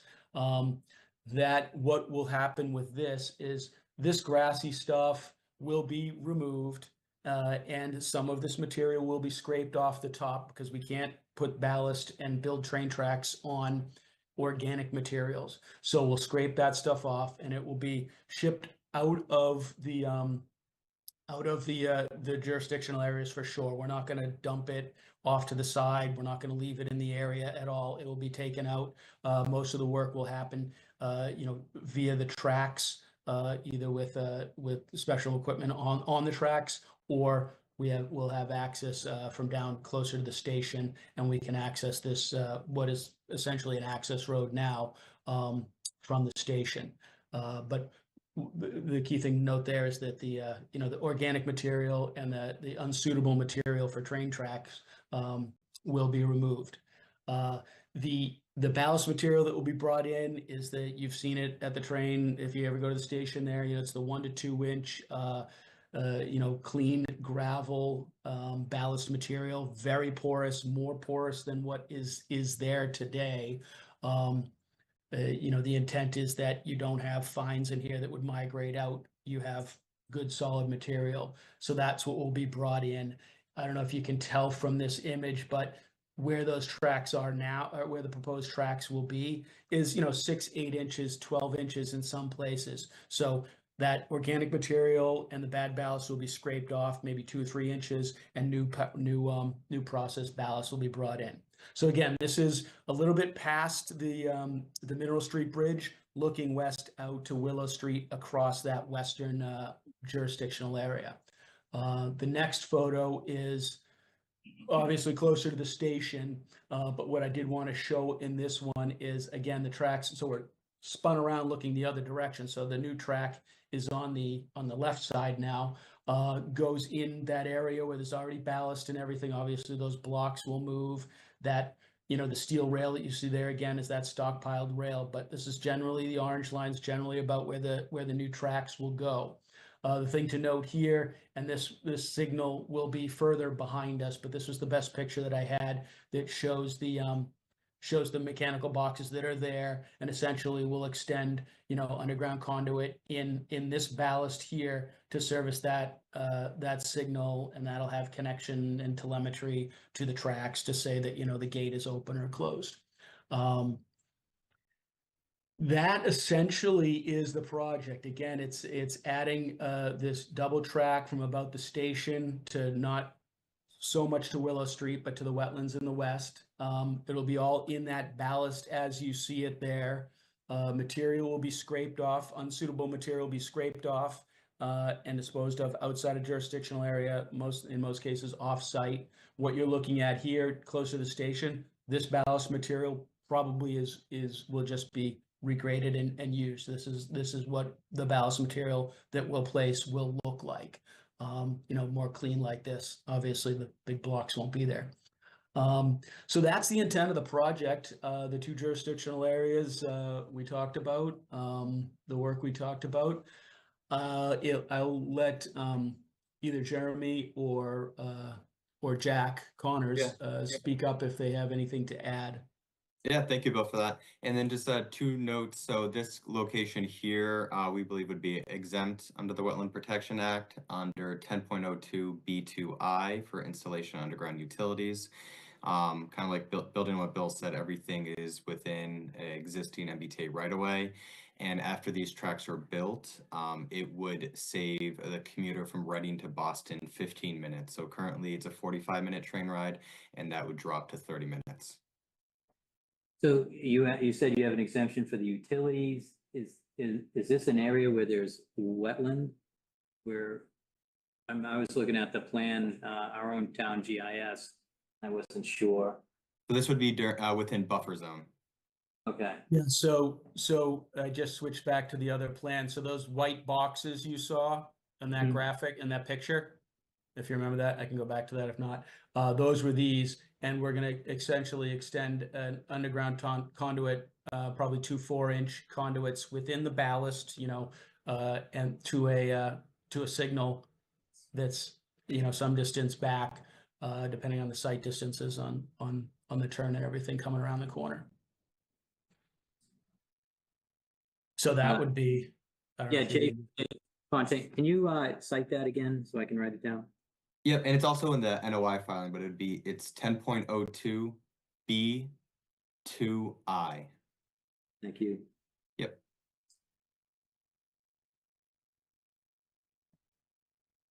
I believe you might have been familiar. We believe it's in this area, and Anna can correct me. We had that big fiber optic project along the commuter rail. It's a similar exemption we use for fiber optics for signaling and upgrading our signal system throughout the whole every line. Yeah, Jeremy, that if you see that spool, if you see my pointer right here, that spool of wire is there. That actually goes down underground. I think it goes in that direction, or it's on this side of the tracks. But I think that's what you're talking about. And it also makes it more resilient that we're putting it underground instead of the poles. So if that's all from Jeremy, and if Jack doesn't have anything to add, we're all here for questions. Again, I'm consultant helping out the Keolis and MBTA. Jeremy is from the MBTA. He can answer kind of the questions on the general, like layout and everything of how the process is going from what they need for service. Jack Connors is project manager for construction, and Anna is here basically with me for the environmental permitting aspect of things. Okay, thank you. Walter, you want to start us off? Yes, I was curious where the turnouts were, where their controls are, and does everything stay within your existing right of way? Yes, yeah. Yes to everything stays within the existing right of way.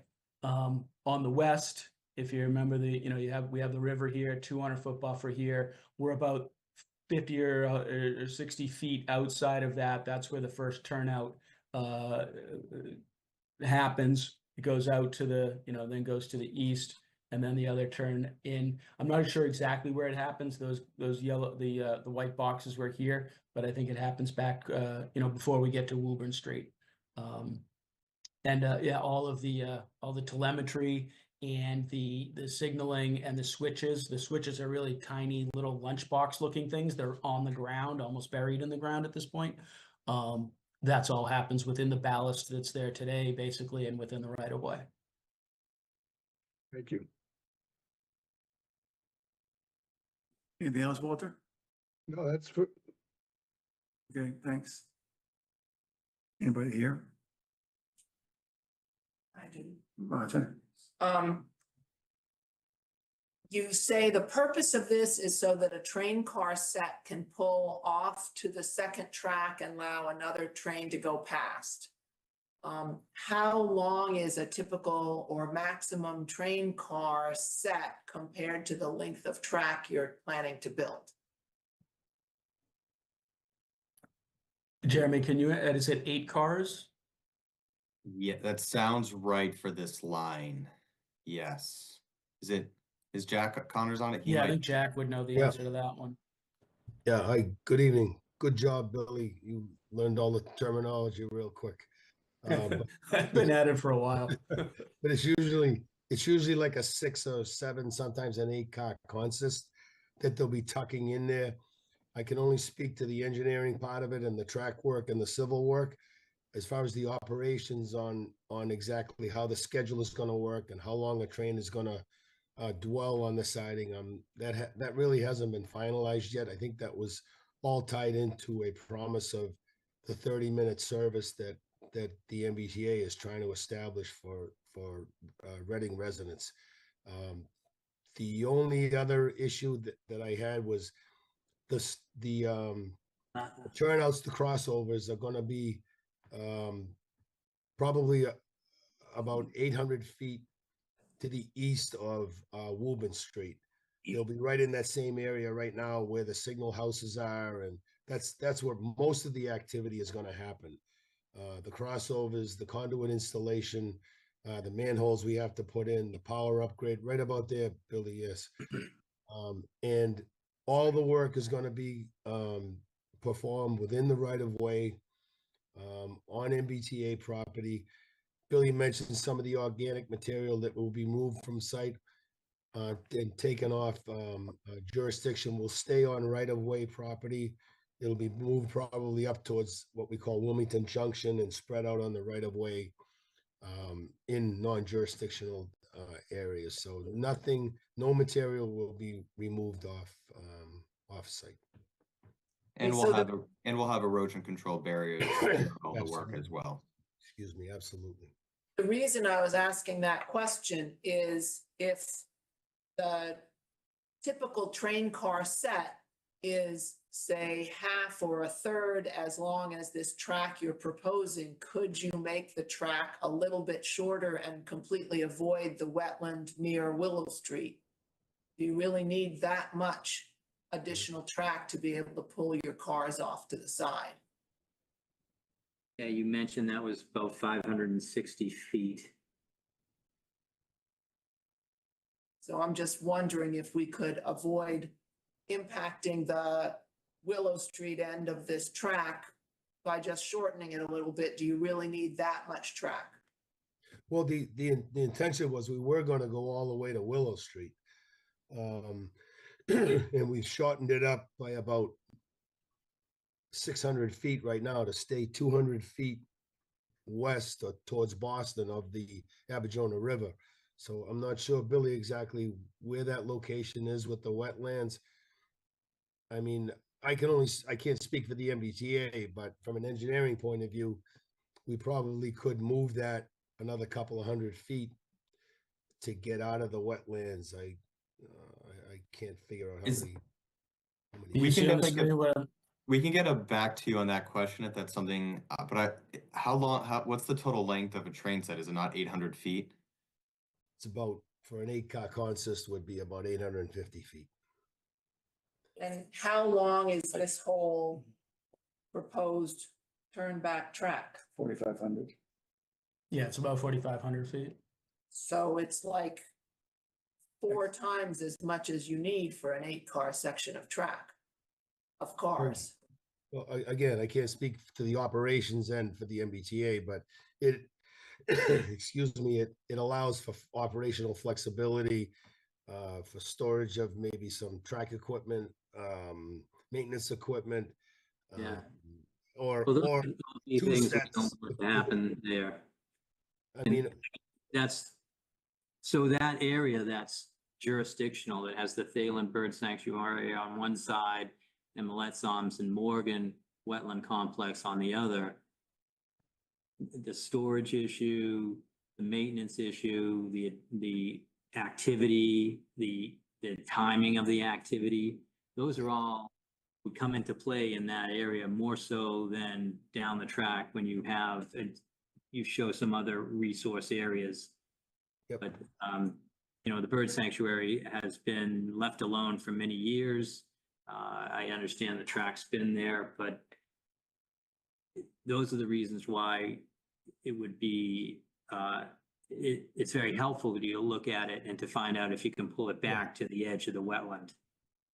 well, you know, I probably spoke of it prematurely as far as maintenance equipment, and I understand you don't want, you know, that sort of activity going on there. So, you know, we can eliminate that. Again, I'm speaking from an engineering perspective for Keolis. The MBTA has the final say on this. Yeah, that is something that I can reach out to our operations and see why that decision was made. I don't want to say anything incorrect to why the total length was decided on. So if that's something the commission feels strongly about, that is something I can get feedback and get answers. Right, and that's why we're going through it. We just wanted to make sure that you understand that the commission, you know, well, we'll find out, but now a couple of commissioners have spoke about this. If they all agree, that seems like a problematic spot to bring the line to, and especially staging. If you were going to stage out there, I mean, and we put a condition on it that you couldn't do that, then how, it's hard to enforce. So anyways, it'd be great to get your answer back at the next meeting. Appreciate that.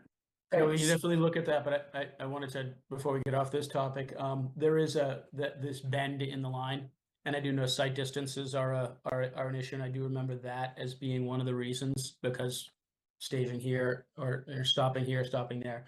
But again, I'm not the you know, the big picture designer of these things, but I do know site distances you know, dictated some of that decision, but we can definitely get back to that. The preview of the signal, so to put it in layman's terms, so that the engineer can properly view the signal so that he knows whether to go or whether to stop. Yeah. Yeah, so I guess we don't know all the ins and outs of these things, but it almost seems like move the signal. So I Different, a new signal. I'm not sure. Maybe I guess the bottom line is, we have the question.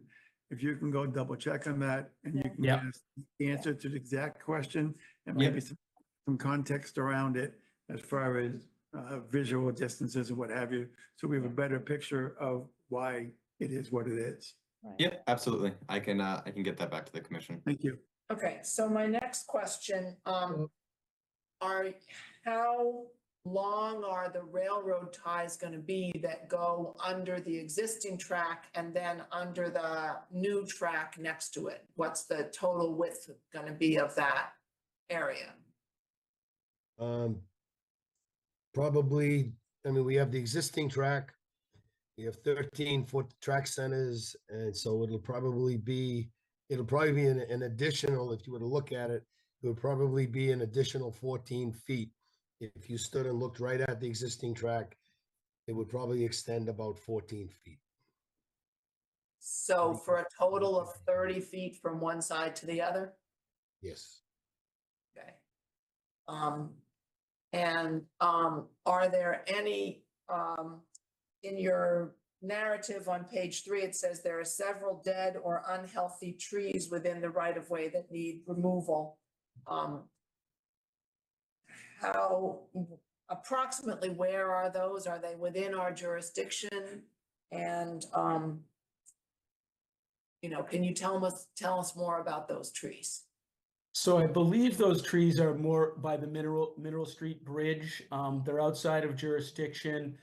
It's kind of, and I'm not sure if it ends up being part of this project or the ongoing vegetation management plan.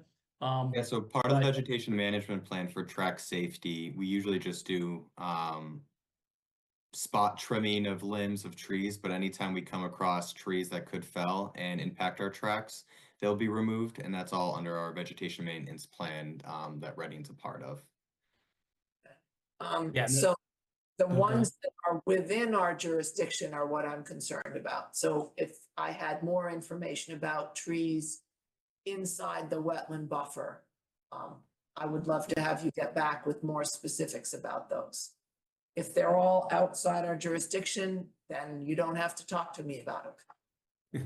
Yeah, I believe there are no significant trees within the jurisdiction. We can definitely check on that. But if you look at, this is basically the jurisdiction on the western side. And we're not even going close to, well, we're going closer to the poles, but not up to the poles.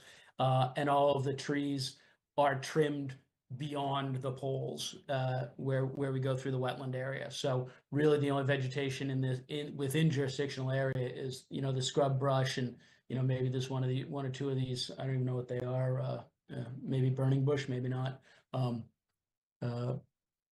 Yeah, the reference to the bigger trees, whereas we come around that corner by Mechanic Street, there were some overhanging branches and some leaning trees in that area, which may be gone by now from the vegetation management stuff that is ongoing this time of year before winter comes. I just wanted to add something. You were just saying, you said there's no significant trees there. I'm going to be pedantic. Can you tell us about any trees that you would take down in our jurisdictional area to go to Martha's point? Yeah, we will go back. We will look into that. And we'll get the. That's fine. I just like to zero in on words like that. But anyway. Yeah, absolutely. Gotcha. Yeah. You talked about removing the opportunistic vegetation and the bad ballast. Is that going to be put onto a truck and taken right away, or is any of that going to be piled up as you're doing the project? It definitely will not be piled up and stockpiled within jurisdictional area.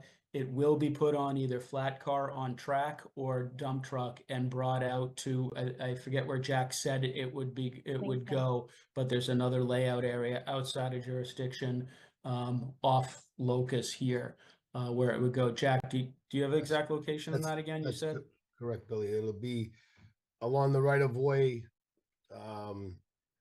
Like I said, headed towards Wilmington on railroad property, on MBTA property in non-jurisdictional areas. It'll just be spread out so that it doesn't have any impact on anything. Yeah, and it won't be stockpiled on site. I mean, it's going to be removed. They're going to put down new ballast and put in ties.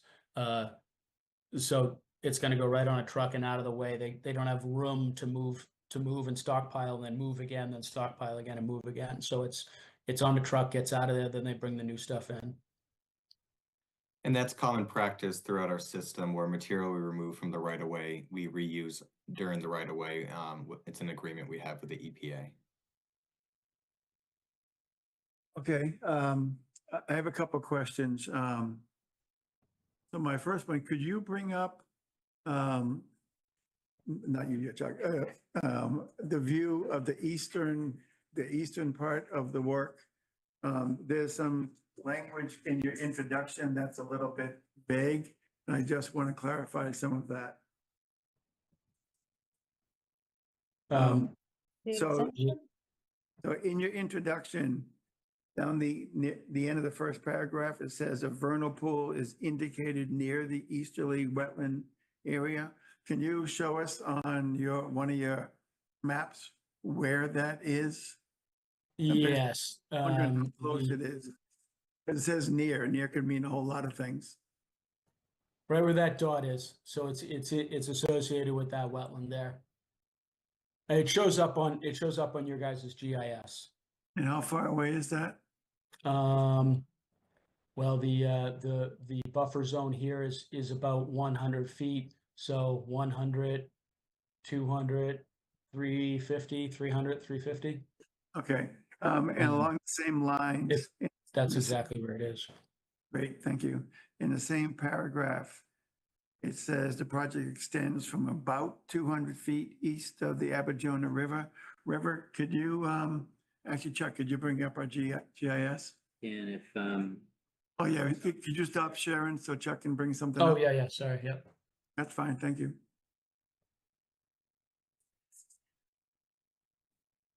And Walter, I do see your hand. Let me just finish this line of thought, okay?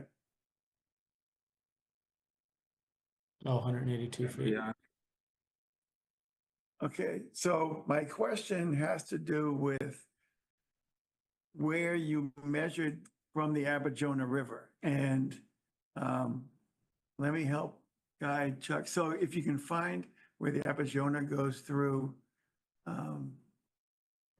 Right here. Yeah, okay, Yeah, it's right so, there. okay, so there's the river, and then there's this finger, this water body that extends to the southeast.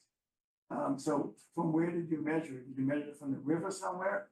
Or did you measure it from that point of water? Because that's actually a pretty good distance, so that might affect your 200 feet. So we measured from the, when the culvert going underneath, essentially the culvert going underneath the river defines the, the center line of the river. And we went basically 200 feet from that.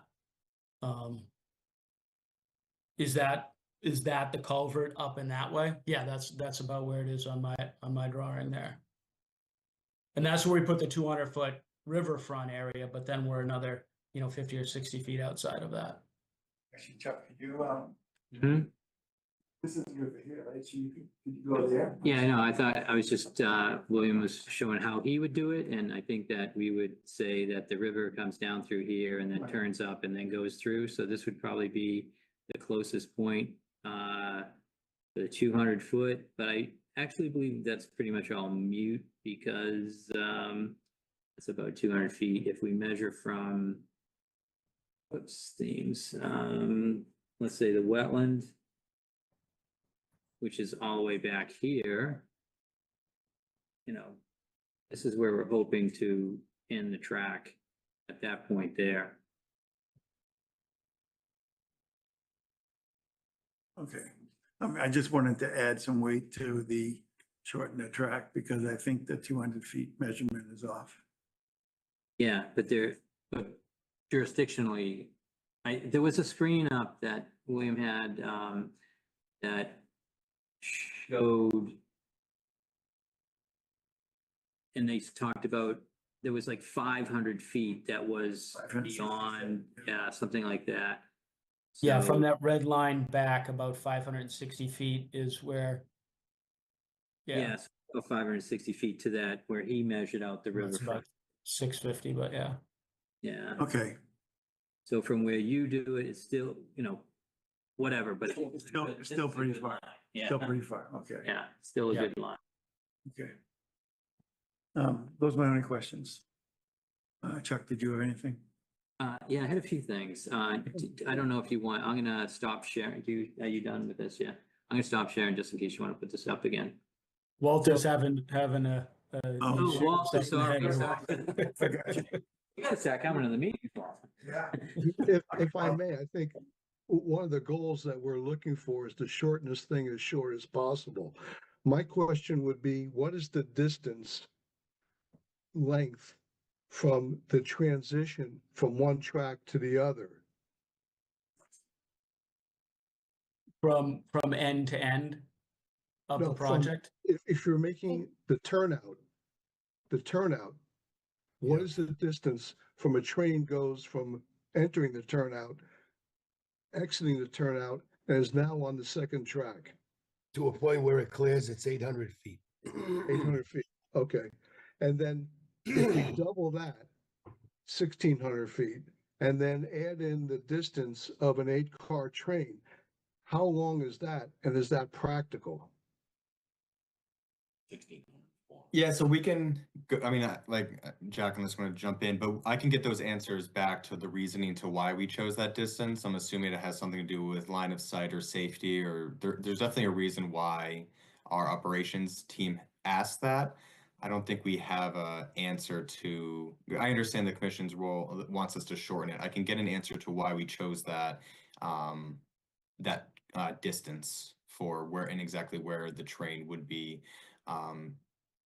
staying, not moving until it got back into service, while I was waiting for the train to go by.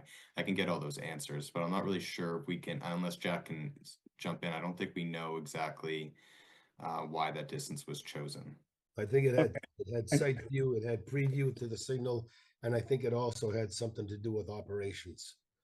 Okay, that's fine. We already have asked you to come back to us with more information on that, so we can take that up again at that point, I guess.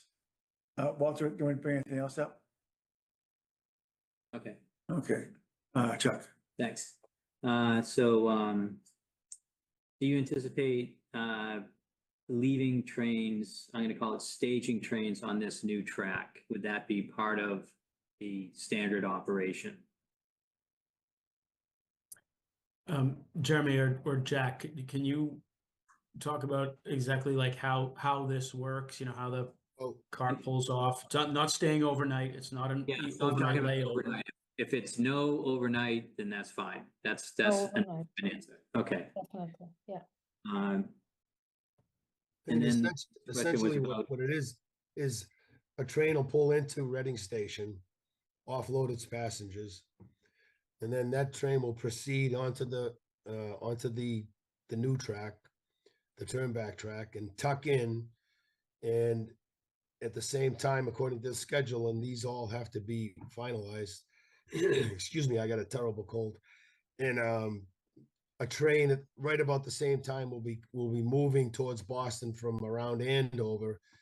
They'll pass the train that's tucked into the siding. They'll stop at Reading Station, make a passenger pickup, and then they'll proceed into Boston. And then once they clear, the train that's tucked into the siding will come out onto the main line, pull down to Reading Station, and wait for its appropriate time to head back to Boston. So the way I see it, and again, I'm speaking for the way I understand it with Keolis, is that the dwell time on the siding will be minimal. thank you. Just a follow-up question to the turn back track. You're entering on one side and you're exiting at the other end. Is that how it works? Or do you as the train back out? No, they come right back out. It's what we call a crossover. It's a switch that goes from the existing main line to the new turnback track. So they just throw the switch and they tuck in, clear the signal, the switch is lined back, and they just sit there and wait until they have authorization to come back out. And then they back So up. just to clarify, there's one intersection of the main track and the turnout track. There's not one at either end of the turnout track. That's correct. It's illustrated with one at both ends. That's what I thought too. Yeah, they're saying it's illustrated differently. That need to be checked. Sure, that was never the intention.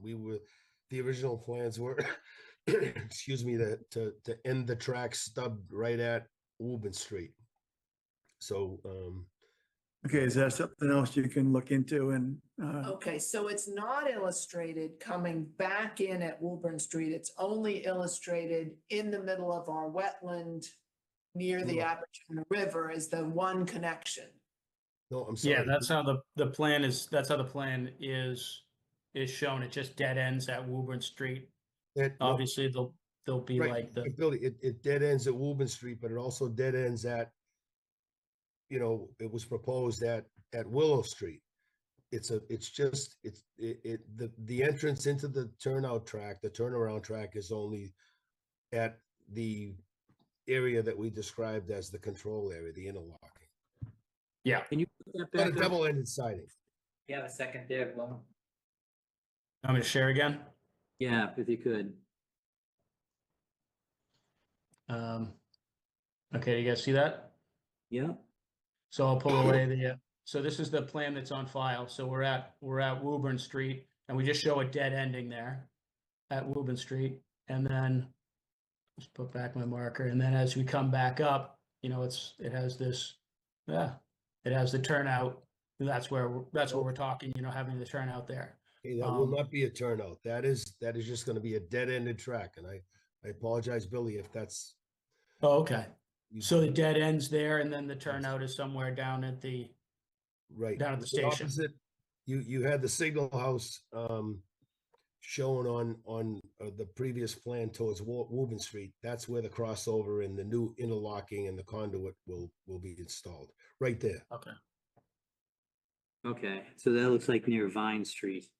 Yes. Yeah, okay, so we'll correct that. Okay, all right, we'll get a correction on that.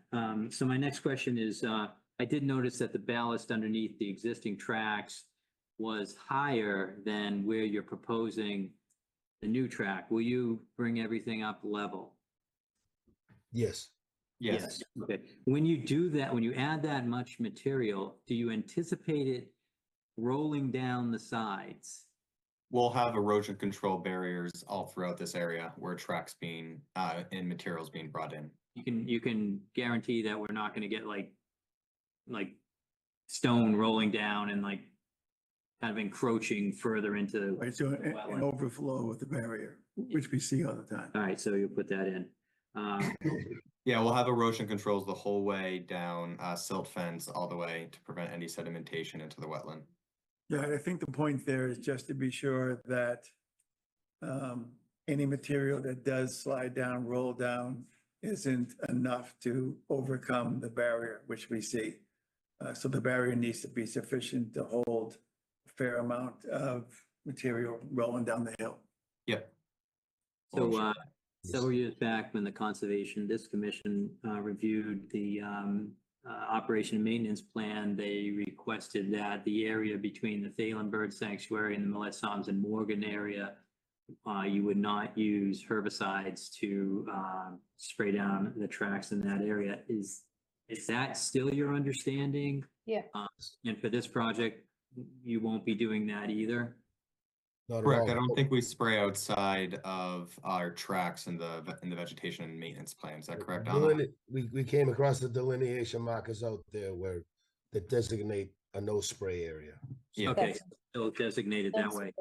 Yeah, so it's only anything that'd be removed, which, we're not, but hypothetically would all be mechanical. There's no spraying.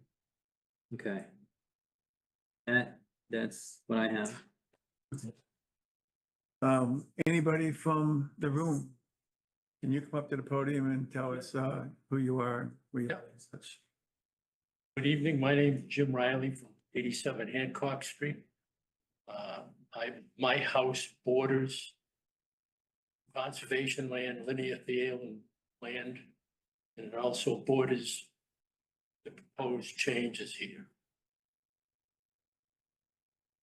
I've lived in Hancock Street all my life. I was in this area when they used to have locomotives, and the old train station used to have a turnaround down near the depot. That changed a long time ago.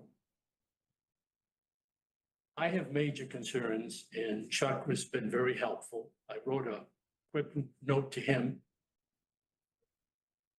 My area of concern, I'm going to raise my concern because some different issues have been brought up here today that I think make some difference. My area of concern is that I've seen diesel trains sit idle in my own backyard right now. Never mind a turnaround. They pollute, the diesel fumes come all through my yard. If you want to walk the tracks, you can find leaks on the ground. It's just the nature of diesels. I believe that if this is needed and the town of must adhere to it because of a quote, another MBTA law, I believe that such storage line and a turnback track should be down behind the depot, down behind the DPW Stop and Shop Market Basket. The reason being is that's a commercial area, not a residential area.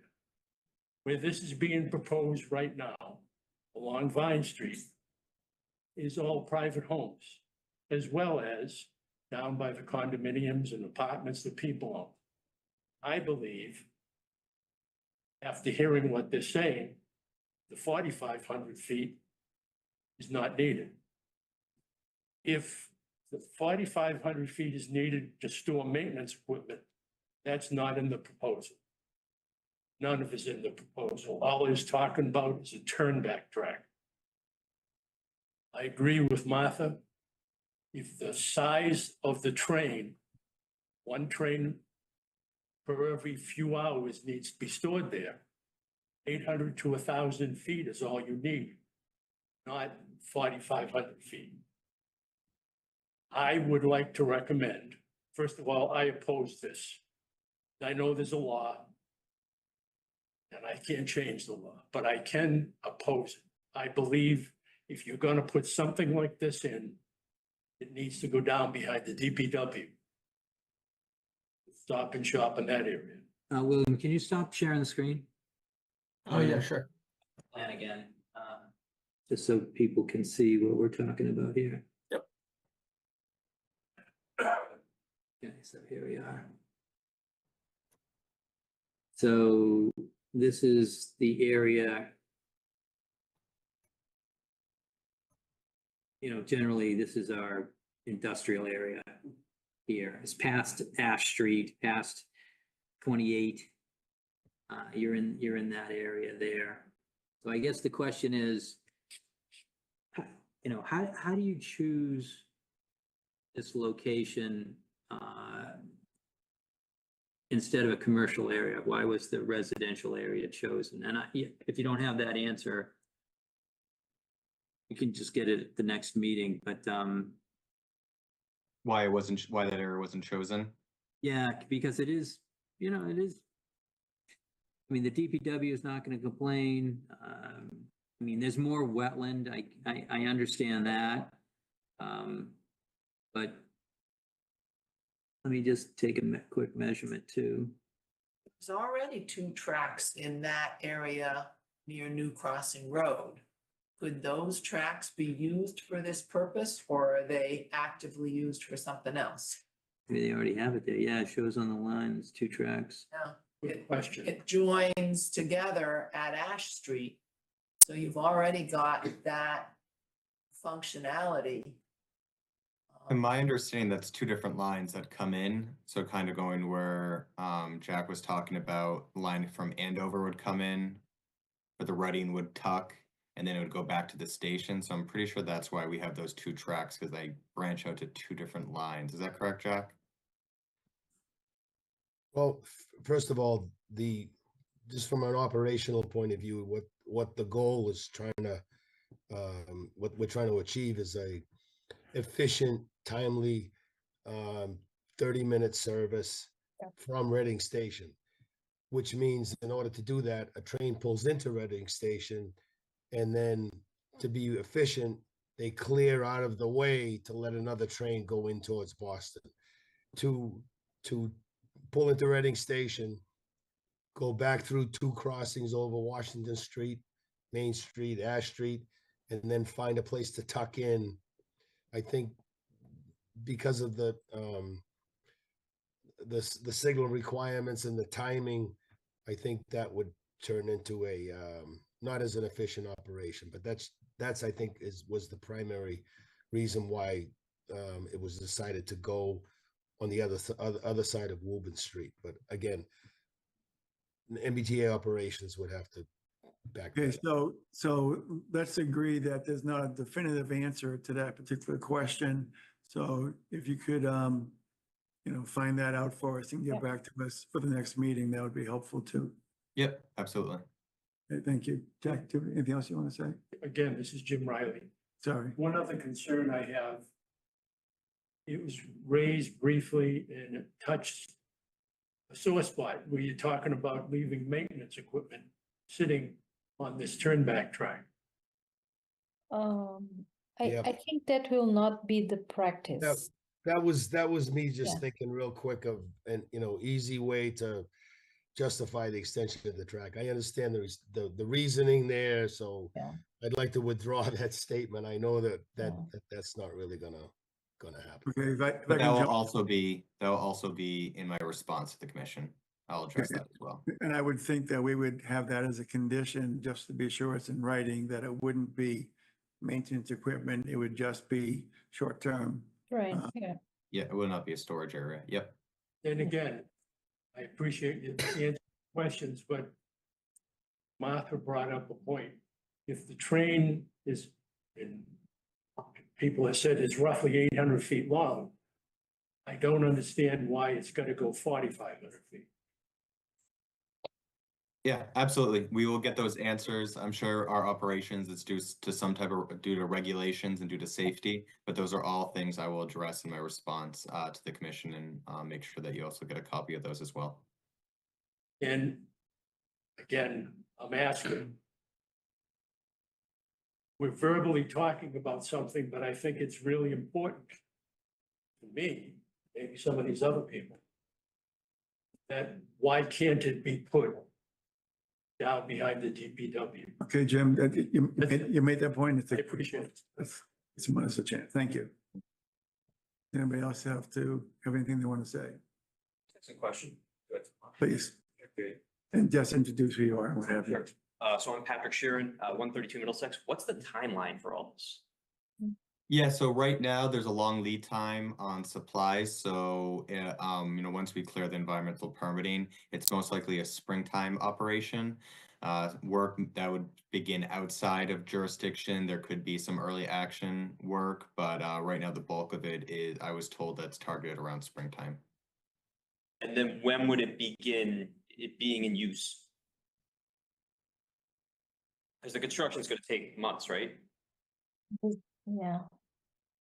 The schedule change. The scheduled changes are usually around May and November, so I don't know, but I'm guessing that maybe in November, I'm not sure. But we can also try to get that answer, right, Jeremy? Yeah, I can get yeah, absolutely. Does anybody else wants to say anything? No? Excuse me? Out in TV land? Yes. Is there anybody out on Zoom who wants to say anything? Please go to reactions and hit the raise hand function, and somebody here will notice it. Can I also just make one quick note? Just Sure. for the resident, the first resident speaking, he had a brief comment when you go out there and walk the tracks, you can see. I just recommend that if anyone, please don't go out on the track just to safety. We do have, a lot of active trains there. So if that is something that there's areas you do want to see, please reach out to the MBTA prior to. And I will point out that Chuck has gone through that certification process, so we're aware there is. Okay, thank you. You have to do before you walk, so trust me, we're not going out there. Okay, it's a safety concern that, we take safety very, very seriously. Yeah, so let me just add to that. So we would need to get to a point where we could do our, or I could do my job and go out there. I'm assuming that I wouldn't reach out to MBTA. I would have some sort of contact either within this group, a wetland person or something like that, and I would arrange to meet, you know, during the project just to make sure everything is in compliance. The certification that Brian talked about, I got 5 years ago, so it's not valid. But we've been out before with the company of someone from, you know, Keolis or the MBTA. So I'm not sure if that's it, but if I have to take a course, then I've passed. Yeah, absolutely. And we can also, in one of your conditions, you can also put in a pre-construction meeting too. You can verify that all erosion controls are set in place before we break ground as well. That sounds, Anyone that wants to take a walk out there, we can, through certain accommodations, just to take a brief walk. We can accommodate you to do a quick site visit. yep, that's great. Thank you. You definitely don't want to damage your trains.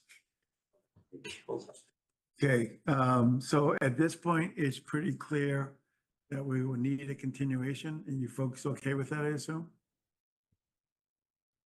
Yeah, I think we're okay with that. Oh, We have yes. some answers to get you guys, so that'll give us some time. Okay, I did take notes, but just in case will there be a list sent over to us? I just want to make sure I didn't miss anything. Actually, we'll go over that right now and do a summarization of the things we've asked for. Perfect. Just having your list. Okay, well, No, hold on. So our next meeting is January 9th. And there's a couple of things you can do. So we'll do a list here, but these meetings are recorded on YouTube. And so they'll be up on YouTube pretty quickly, and that's at RCTV Studios. If you wanted to listen to it a second time, and verify the list. So we wanted information on why the length of it. We wanted information on why the choice of that location versus in the industrial area of Reading. And that's the DPE reference, that's the DPW location? DPW shop. Ash Street and Walker's Brook Drive. And we'd like any information you have on any trees in our jurisdiction that may be affected. Verify there's no, oh yeah. What about the ballast? Concern about erosion of the ballast that they have to add. Mhm. No stockpiling in the jurisdictional area. I think just verify those. Confirm no trains will be parked overnight on those tracks. That's confirmed. And also no maintenance equipment, just rolling stock. If that's a real word. Sounded good. Sure. Sounds good. Okay. And then I also have to update the plans to show that both dead ends on each side. Yes. Yeah, I'll accurately show where the turnout is, yeah. Great. I think that's the list. Having said that, can I have a motion to continue to January 9th? No, 8th. 8th. Yeah. Did you not? Yeah, we said 9th, but I checked it on my I phone. thought it was the 8th. Please, I have a motion. Okay, I move to continue this hearing to January 8th. Second, Walter Talbot's in favor. Gerard Stilicho in favor. Martha Moore in favor. Tim Michelle in favor. Brian Bow in favor. Okay, thank you. Thank you. Thank you, All right, everyone. thank you, guys. We'll See you in a talk to couple you. weeks. So just so people understand, when we get the information within a few days, we post it on our website. So the Conservation Division page, it's under project by year. And you can just go there and see what's updated, but also don't hesitate to give me a call. And I can either direct you to that website or I can send it to you. Or you can come down and pick it up. And just to make it a little bit more clear, project by year, and you look for 0 Vine Street, because that's the name of the project on the website. I just want to thank you. Listening. All right, thank you for coming down and having those good questions. Appreciate it.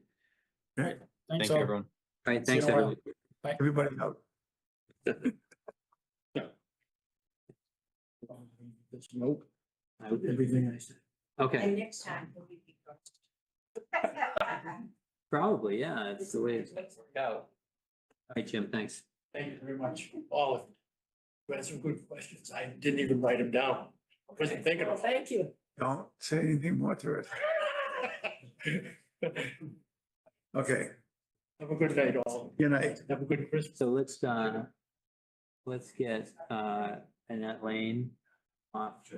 So there's the goal. Okay, so let's jump to one of the items from the discussion items. It's item 12, Annette Lane. Just, I think you're all aware of the situation there. It was a project, and there was some damage to a number of trees. There also was some problems with wetland area and some wood chips that were inadvertently put in there. So having said that, you want to get up and give us an update? Or- It's gonna come right up here.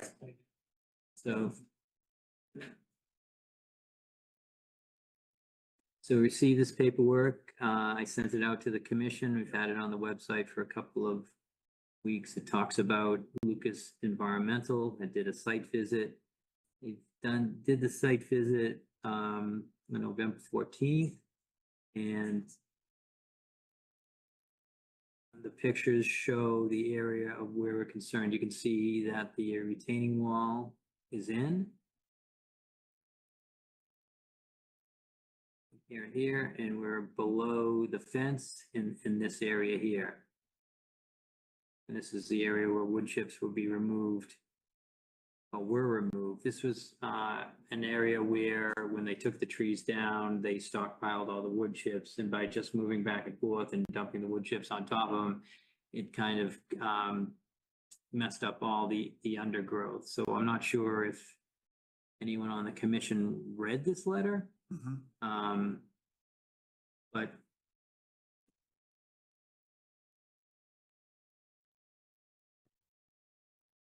it seems to me that they've made some recommendations, and we just want to find out when the recommendations will happen. And maybe you can give us a project update also, because I know a lot of work's happened and people are wondering what's going on with kind of like how you were working quickly and now it's kind of like stopped.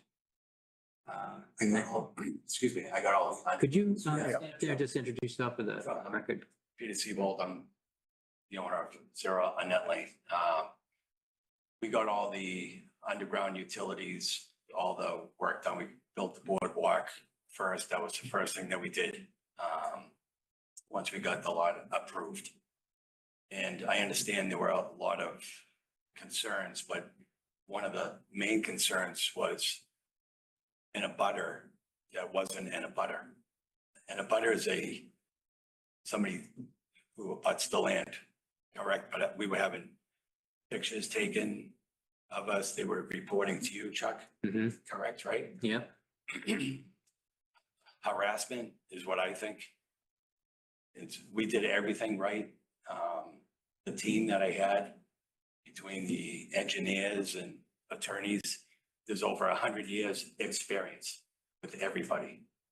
They're well, more than qualified. We didn't do anything wrong. Everything was done correctly. The engineers came out from the town, commented on how well everything was built. And, you know, my thing was just to get all the utilities and wall done before the winter. There's no rush on this, on my end. I bought this in 1999 with, you know, hopes to, my kids were young. So I've been sitting on it. There's no rush. So, So basically, if residents were asking, we could say there is no problem. it's none of their business. We just, Right. all right. It's my lot. It's not their lot. So when do you think you would complete it? We'll get back to it, show progress that people can see. Right. When do you think that would be? Spring. Everything's germinated. So, So the other question Chuck asked was having to do with the recommendations that were in that letter. yes, in the spring. Right now, it's all germinated, which was good, just so nothing would erode. So everything was, we had a window to plant and we did. So, Right, but I mean, so in there, they talk about a little bit different mix. yeah, And so you would do that in the spring? yes, yeah. I used conservation mix. They recommended Yeah. a different mix that So was missing a few seeds. That's my fault, I just threw down conservation mix. Which I asked people who do this for a living, what to do. That's my fault. So, They didn't say it was bad. They just said this Yeah. other thing is bad. this is what is recommended, So it's right? So we use conservation mix. Any other, want to circle back on? Yeah, so I did ask you when I first saw the boardwalk, I said that first bit. And there's the time frame That's done. for doing that. Oh, you made a different. Yeah, that's done. Okay, I hadn't seen it, sorry. That's done. It's a beautiful boardwalk. Yeah, the boardwalk's nice, and I was just concerned about the ramp because it was a little steep. And I'd been out there many times and it wasn't done, but now I'm telling you it's done, which is great. Yeah. The wheelchairs can get up there now. Good, I appreciate that. So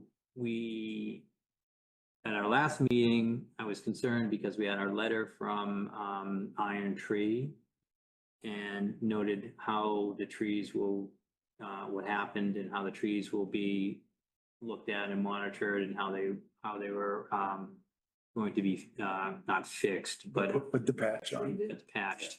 And has that happened? Not yet. Not yet. And so we were satisfied with that eval and we didn't have this one, so I, Second, so you said not yet. Do you have an idea when that's going to be done? In the spring. So Yeah. springtime for everything. Springtime's it, yeah. Yeah, unless we get a 1 day coming up and then we can do it. I'm trying to remember if that letter said anything about any urgency covering up the exposed Well, tree. I can tell you, every morning I come by off of Walker's Brook to Village. There's that turn, Village Street, it's at John Street. It's a tight turn. And if you look at that tree, it's been hit 6, 7 times during ice storms, and that's still doing pretty good. doing really good. That tree's not within our jurisdiction I though. would say, it's still not recommended that people hit trees. No, I'm sure those were accidents. ours were accidents. There was 2,000, 3,000. Right, so my question was, do you think there's any negative aspect of waiting till spring to put that patch on? No, we'll do it. Yeah, definitely. I know, but would it make sense to do it sooner? So it's protected until spring? Yeah, we could, yeah.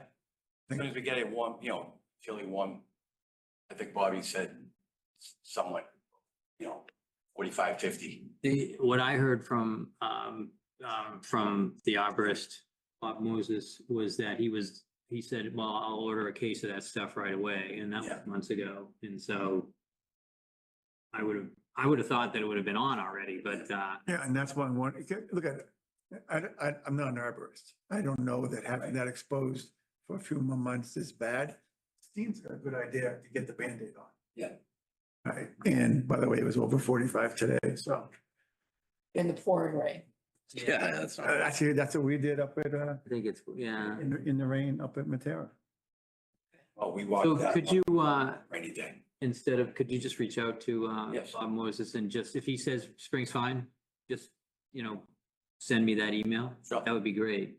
And then, so moving on, we didn't have this letter from Lucas Environmental. And so that was kind of what we talked about and how to get this going. And it wasn't that we didn't think things would grow back again, but it was something that we didn't have the expertise to know about. So now we have this evaluation, which basically says, you know, there wasn't any long-term damage. There was seed put out. There's a little bit more recommended. These are in place. We have a plan. So I feel satisfied again that we have a plan and we can point to it, and we've gotten some input from some experts. As far as what's happening, what's not happening, I mean, in all honesty, as long as the erosion control is in place and doesn't erode, and there's no trash on the site and there's not problems like that, there's 3 years with your order of conditions, but you can't ask for you can ask for an extension. But the commission in the past has asked the applicants why it's not finished. And so you might think about that, because if it's just, hey, I didn't have any time, they might not extend. And then you would just get a notice of it. You'd have to give a notice of addendum when you wanted to move forward. But 3 years is a long way off. I mean, it's, you have 2 years left. But I just wanted to give you that warning. So it's not automatic. Right. Okay. Thank you. Yeah, so I think we're all good here. I'm not sure. I know, I can't. Go ahead, keep on talking. That's what you do. No, I'm fine too.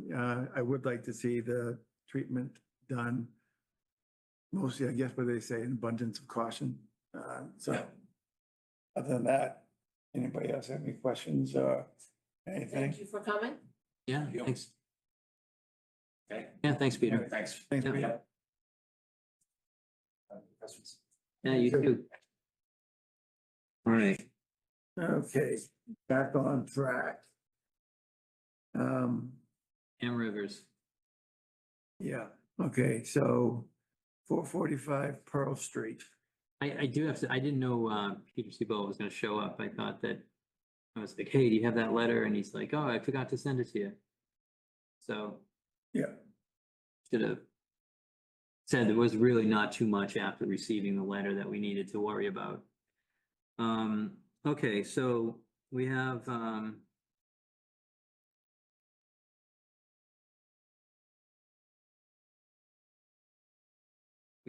enforcement.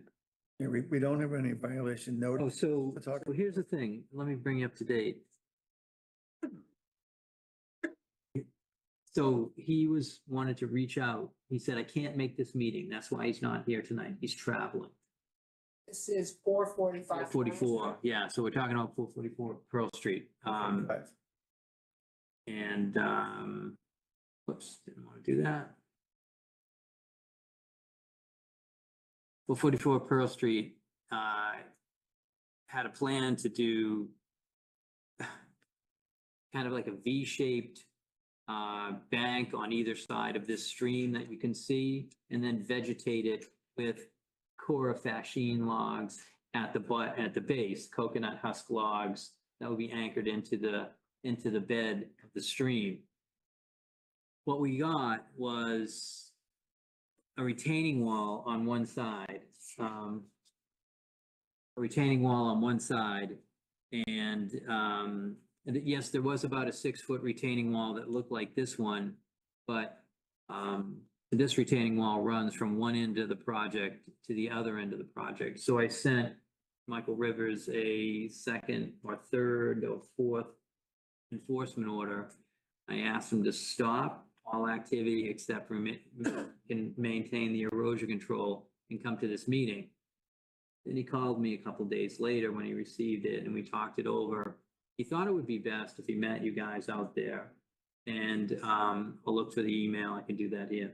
And he's wanted to have an opportunity to tell you during the course of the project why he made the decisions he made.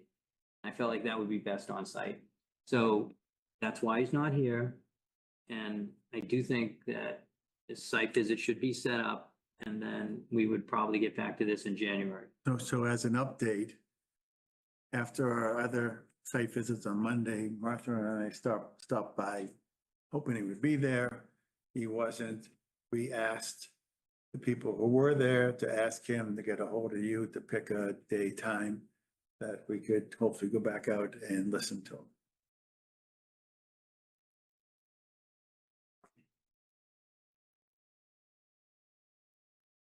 So basically, I think it's on him to contact you or you guys to figure out a day and then see if we can make whatever day he thinks he could. All right, so he says, hi Chuck, just following up on last Tuesday's phone call regarding a letter. I'll not be in town for that Wednesday meeting. I would be on January 2nd or January 3rd in the afternoon around 2 p.m. So he's suggesting January 2nd or 3rd around 2 p.m. in the afternoon. Also, after 3 o'clock on 12:30 works for me. Please let me know if this works for you all. Please convey this to the committee. I apologize for not being able to attend the meeting. Blah, blah, blah. So it looks like we have 3 dates. I can do January 3rd. I cannot do January 2nd. Okay. And what time did he say on the 3rd? I know the second was 12:30, but January 3rd works in the afternoon after 2 p.m.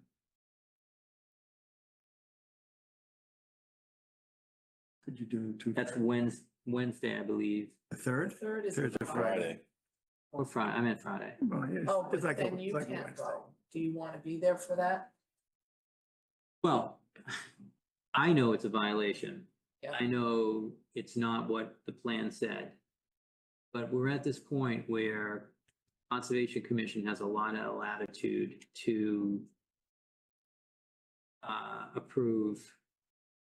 You know, it says whatever it says in the book, but when it gets down to it, you think this is a violation, we're gonna move forward with that. If you think that there's some accommodation that needed to be made and you believe what he said, then that happens. So it's not so important that I'm there. It's more important that you're there and you understand, because you're gonna make the final decision on whether this is truly a violation or not. So I would encourage everyone who can make it to go. If not, you will have to have a good set of pictures and site visit notes. So we're talking Friday. Friday, really? Is there any time on a Friday, the 3rd, that you could make it in the afternoon after 2? I mean, just later in the day, give you a shot at making it? Yeah, I think like later, maybe 4 o'clock. What about you? My daughter's flying to Italy that day, so I think I'm out. Yeah, but you're not flying to Italy. I'm gonna take her there. Okay. Is it, what date is this? January 3rd, Friday. January 3rd. I can do the 2nd. I can't do the 3rd. Martha, you can't do the Well, 2nd? I could do the 2nd if it was 2 o'clock, but not if it was 2:30 or 3. I'd rather not do the 2nd at all, but. Right. Okay, so but if do you that mind works if we, better for Tim, if we cut you does off this the 2nd time? work for No, that's you? fine. Like I said, if something happens, I can make it. If you do the I think 3rd. Friday is better, but Friday. yeah, I think, If you do Friday. So Friday at 4. but I think you can't make You it. having the meeting next? Friday is fine. Yeah, Okay. This is it. so Friday at No, 4. no, the I'm special just meeting you were talking concerned about. How dark it will be at 4 o'clock in Send out, January. question, I know when everyone's ready, but that was. That is, that, I think get your point. Two, Would 3:30 work? for was, you? is 2 o'clock better? Because I'm home on Friday, so I live close by, so I could. he said after 2, let's say. Yeah, 2 is fine. 2:30. That's fine. Yeah, that's. I'll just be coming back that night. That's only for Cedar Swamp. Okay. So Chuck, we've settled on Yeah, do the 3rd if I can try to make arrangements the ultimately. 3rd at 2:30. The 3rd at 2:30. We're going to 445. Correct. Walter? Can I come? Yeah, are you available? Okay. I wasn't sure if I was involved or not. Are you going to have yet another new car at that point?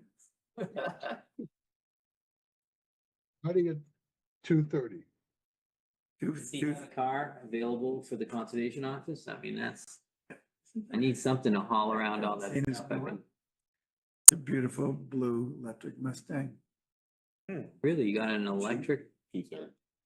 an EV Mustang? Yeah, I traded in my red one. I didn't recognize him when we got to the site visit because it was the wrong car. I was looking for a red car and this blue car showed up.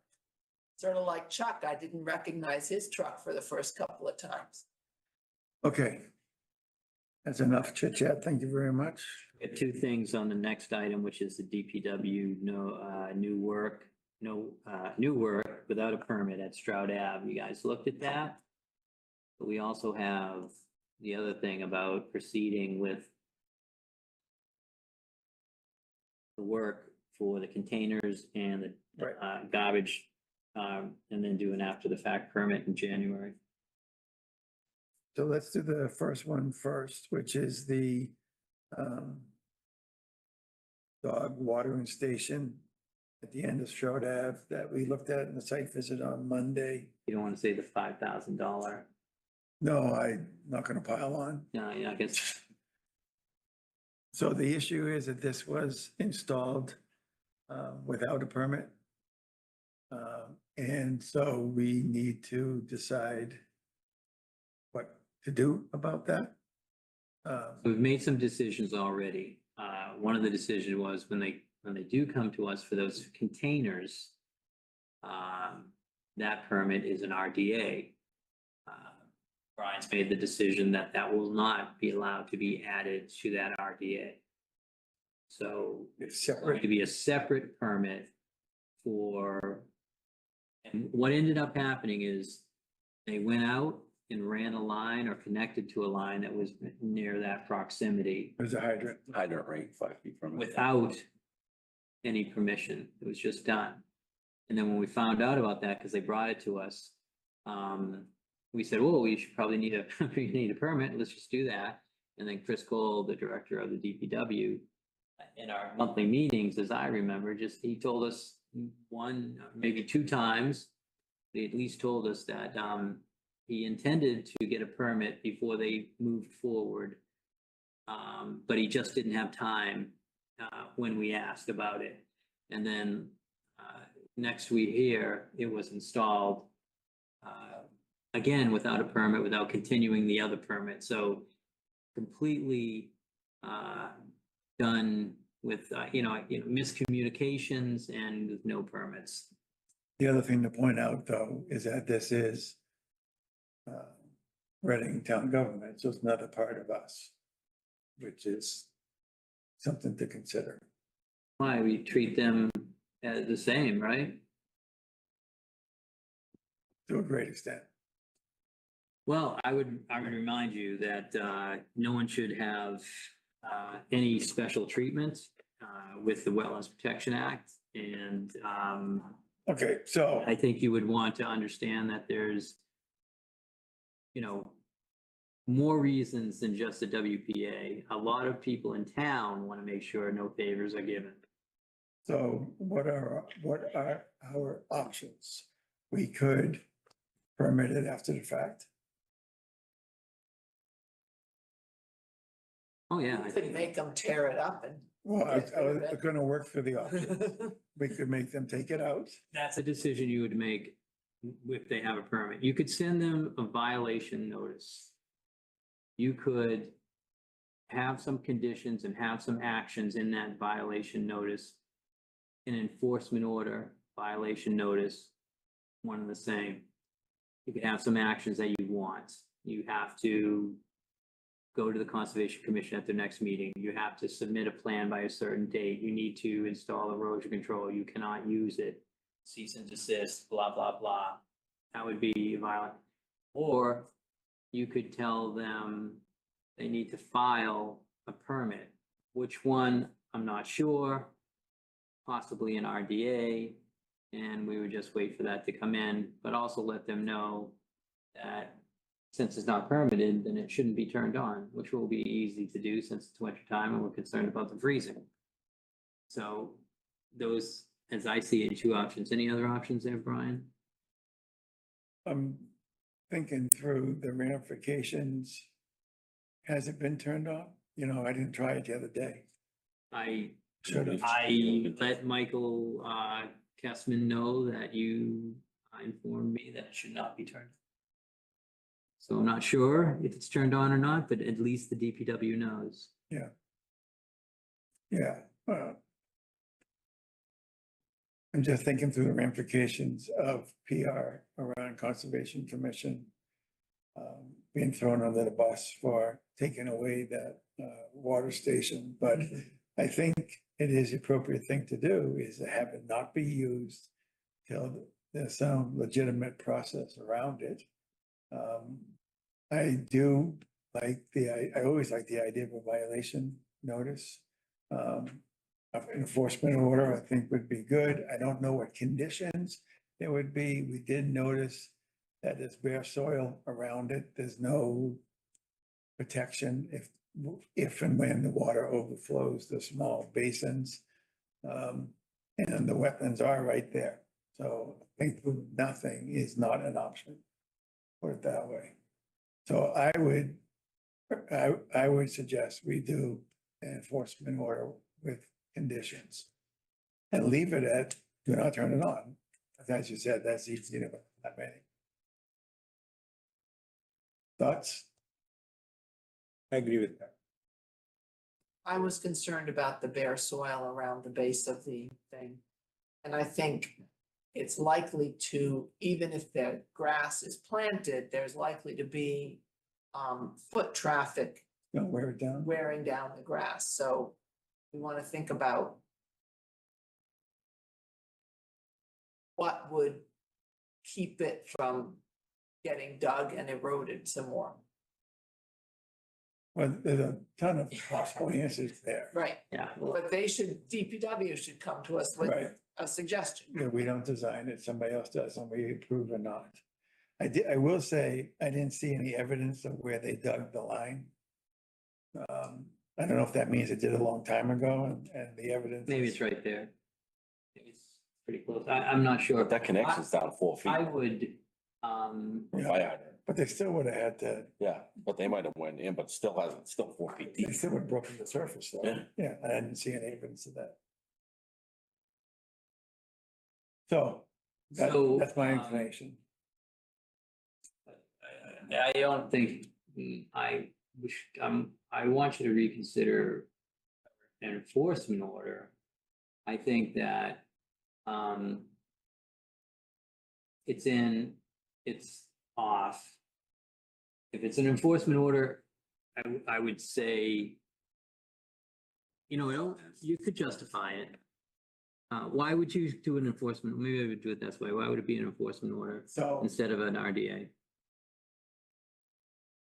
I think we have a problem where certain organizations overstep the bounds constantly.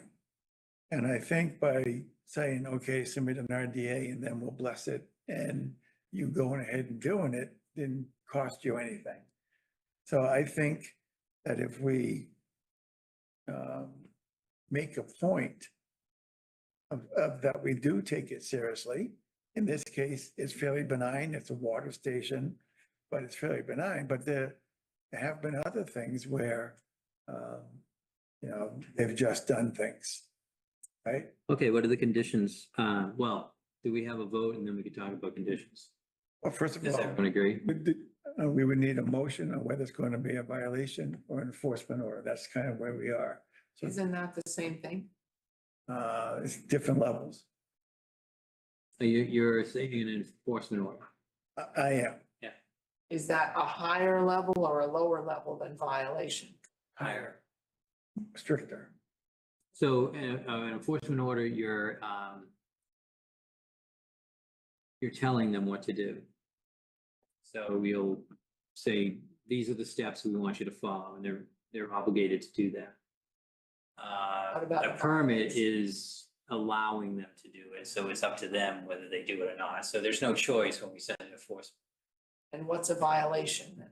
Violation is just noting that that's happened to get the conversation going. It's like saying we send that to people. For the yard waste and whatever. Yeah, it's just very Got no- first step.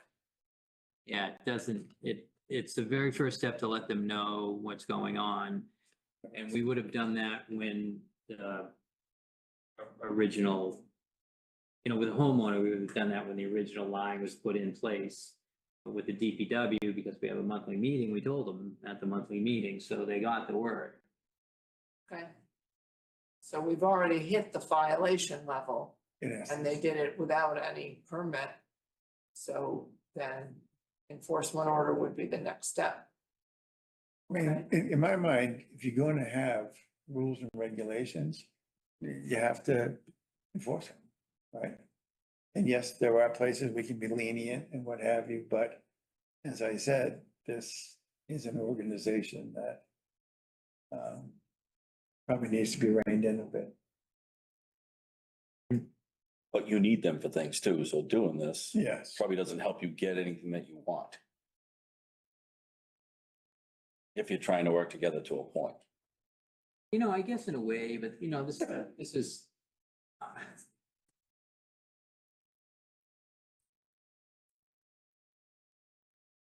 So, you know, we're supposed to enforce the Wetlands Protection Act with blinders on, and we don't see, you know, the town or the individual people or someone who,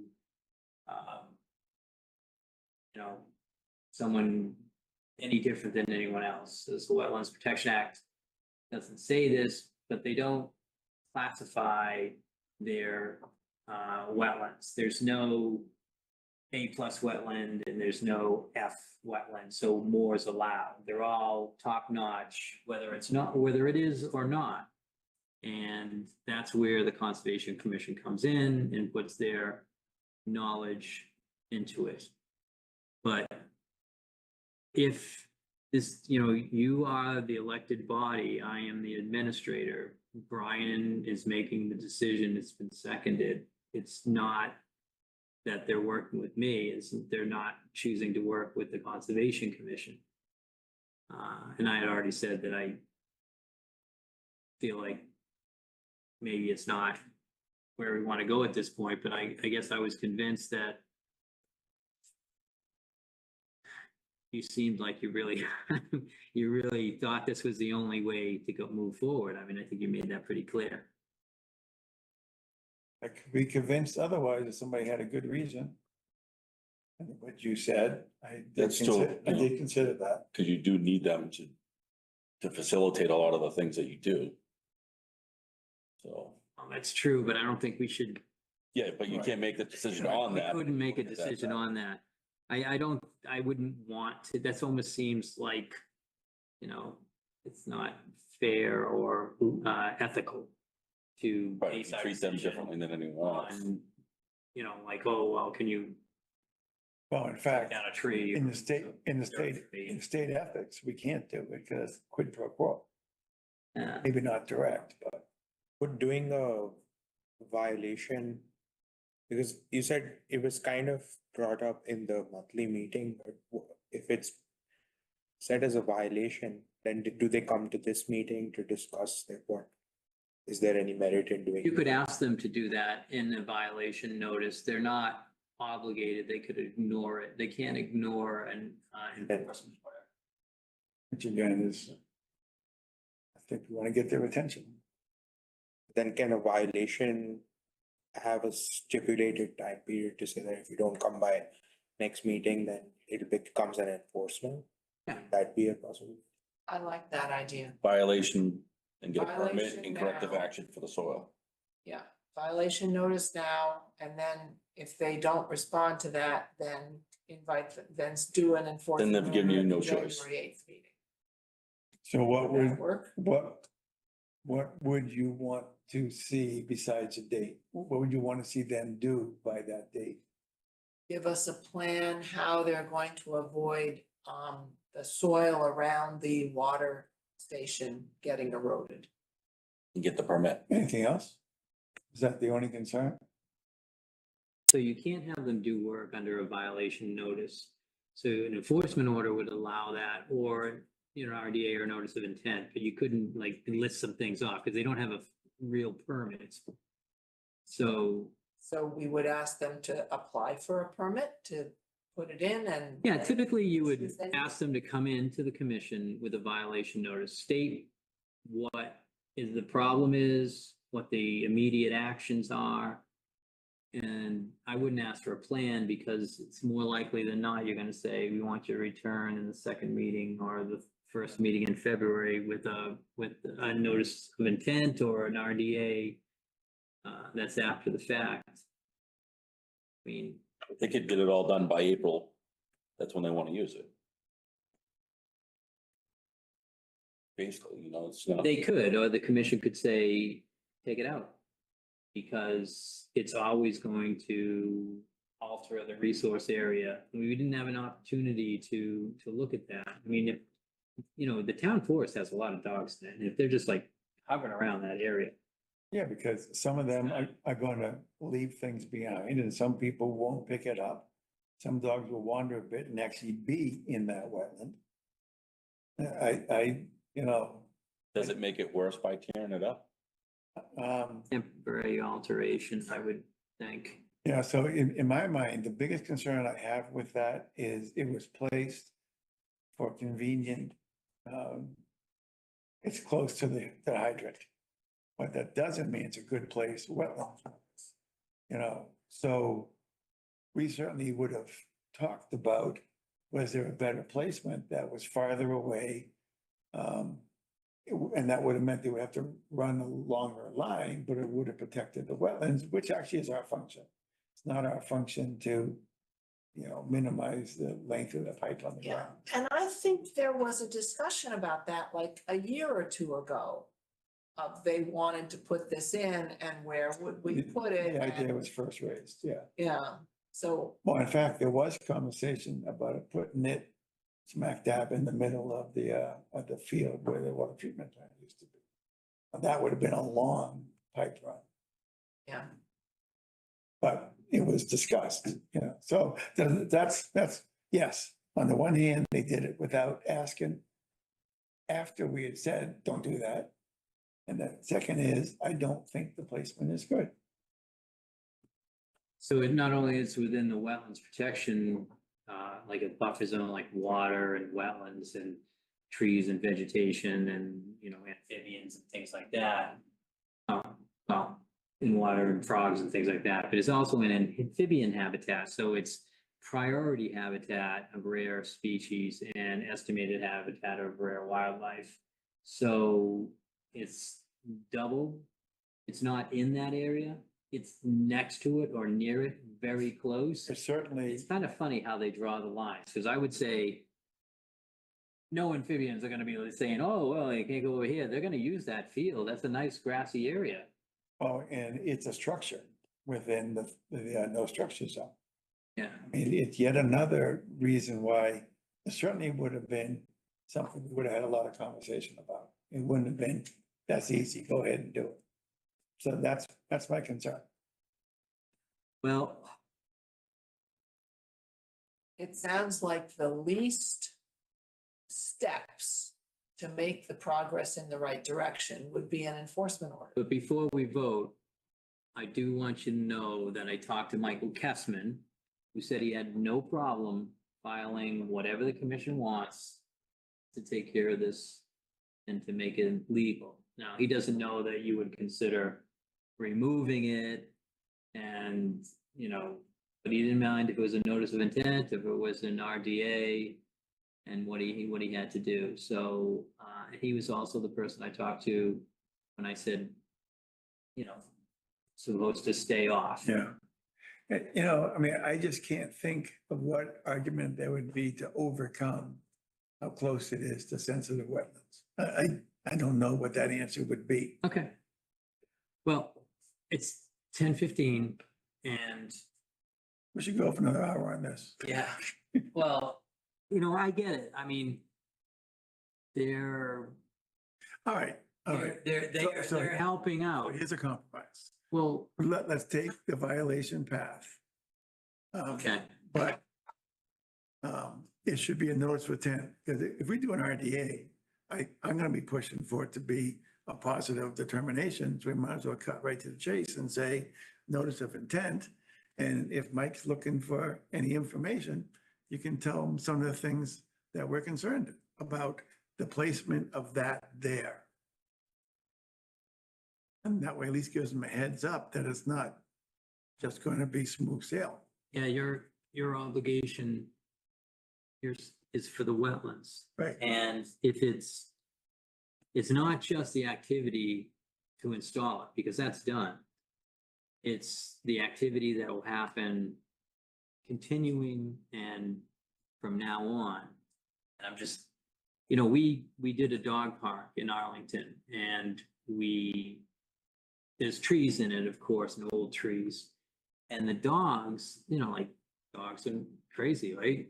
They ran around the trees and it was like, they killed all the grass and they dug, it was like almost like a channel, around this tree and exposed all the roots. Remember the house we went to on Summer Ave, where they had the track along the fence where the dogs went back and forth. Oh, yeah. It just worn out a trail. Yeah, and they put a bench in front of the tree.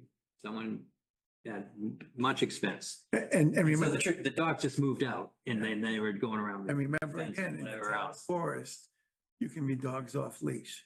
And I will tell you from lots of experience, dogs tend to go early in the walk.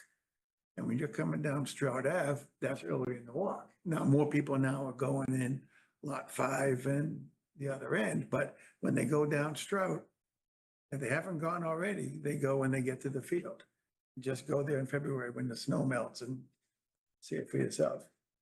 All right, so, yeah, so I don't know what the vote is, but you also have this other project going on right there. Yeah, so let's take care of this one first, all right? So I'm gonna make a motion that we give them an enforcement. No, I go back, I'm gonna say. Violation. Violation, telling them they have to submit an NOI by our second meeting in January, which is the 22nd. Okay, that's my motion. I second that motion. I'm gonna add something to it. I'm gonna ask you, do you want them to have that resource area evaluated so we understand exactly what we're trying to protect? It's a good idea. Line, Yeah. or are we gonna rely on the GIS? I think that area is getting wetter and wetter. It used to be, you could walk down Stroud Ave always and not be in the water. Now it's a given that certain parts of the year, you better bring your waders, well, not your waders, but your little booties, because there's gonna be water down there and then that freezes. And it happens every winter now. Not for long, because winter's not as long, but the water is higher. Okay, so the second meeting in 22nd. January is 22nd. That sounds familiar. And, okay.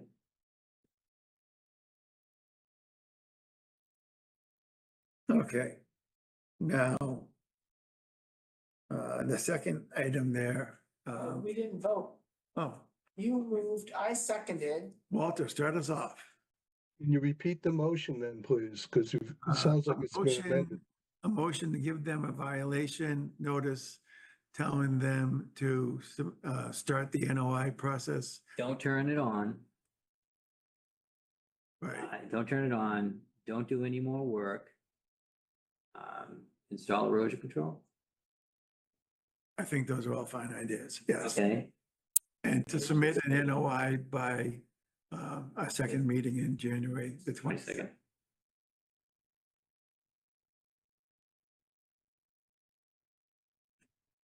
How does that sound, Walter?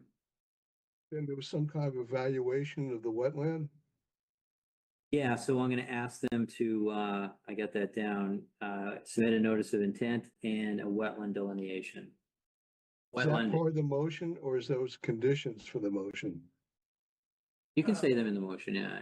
Okay, I mean, I just thought that would be part of the NOI process, but yeah, we might as well give them advance notice to be looking for that, and so put it in the motion. So as amended. Okay. Anybody Walter want to? Talbot's- If I can vote, Walter Talbot's in favor. Chirag Stilicker in favor. Martha Moore in favor. Tim Michelle in favor. Brian Bowe in favor.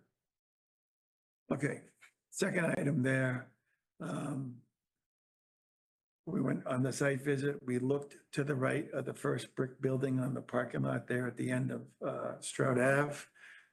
That's the area that DPW would like to turn into a repair depot, if you will, for the trash barrels that the town's going to be using starting in April.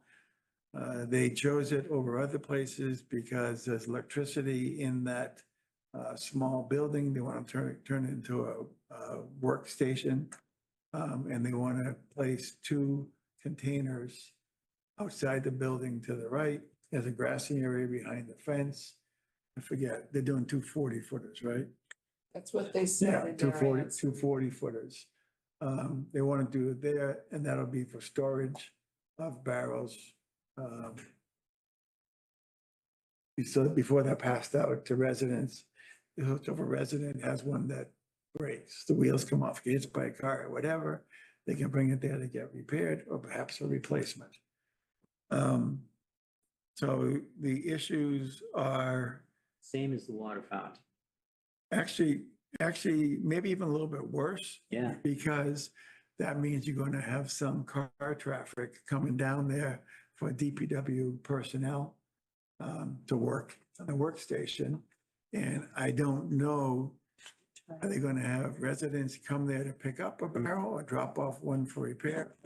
Would that be done by town trucks? I don't know, but that's a question. The reason that's important because that is an amphibian area. And so particularly some parts of the year, they migrate around there.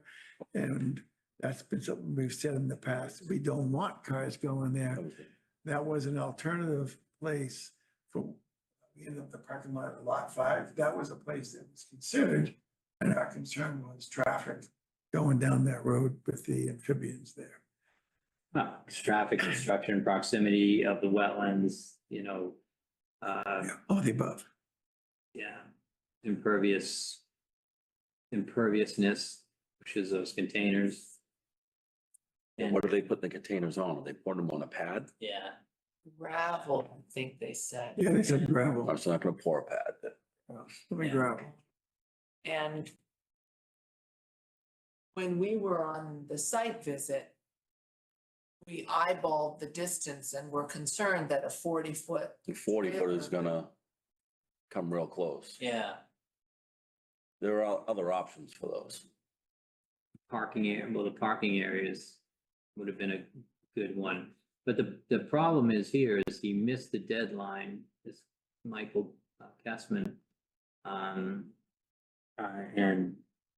I was trying to get a hold of him. I sent a couple emails. I even sent an email to Chris Cole, who was preparing for a meeting, and he didn't get to the email until a couple days later. And it was truly too late at that point to do anything. Couldn't put it in the paper because our jurisdictional timeframes had already passed. Wouldn't have been able to notify the abutters. But then I found out when Mike got back that he did notify the abutters. So I guess there were only 3. But I didn't know that because I asked him to review the legal notice and let me know if he approved it so I could send it to the newspaper. I think he just printed it and sent it out without getting back to me.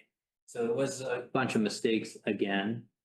And it couldn't get on to this meeting. And when I talked to Chris Cole, I felt like putting it on this meeting, but that's when I realized that we didn't have time to have it in the newspaper.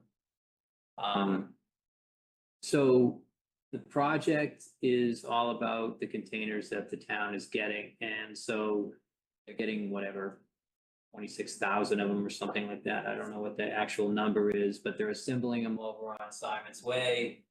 And they ordered a couple extras just in case things broke. And this is the area where they're going to store the extra ones in 2 containers.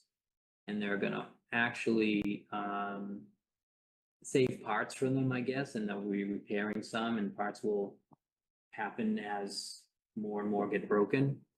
And so I guess there's some repairing that's going to happen there too. So it's a change of use. It's more impervious surface, even though underneath is Gravel. Yeah. And it's more activity. And so, again, we want to be concerned about is it likely to alter the buffer zone? Those would be the two questions that we would ask. So N3 and N2 is the work within our jurisdiction, and is it likely to alter the resource area? That's one of them. And 3 is the work within our jurisdiction, yes. Is it likely to alter the buffer zone? And so that's what you're being asked. That's what they're asking you to decide on. So as far as we know, there's no expected effluence from the work. Yeah. Is it just mechanical repairs or are there? Seems like pretty lightweight repairs, like, hand tools, Yeah, but it can only be wheels and lids. I mean, after That's that, right. after that, they gotta replace them anyway. Unless they So start molding plastic. That's in what I there. mean. No, Chemicals and stuff that's like not, that. that's not what the idea is. They're not gonna do a lot of, work to change the building. They're gonna repair that broken window. They're not gonna put another door in. So they're just going in those two overheads? Going through the garage doors, yeah. There is a bunch of stuff about electrical service.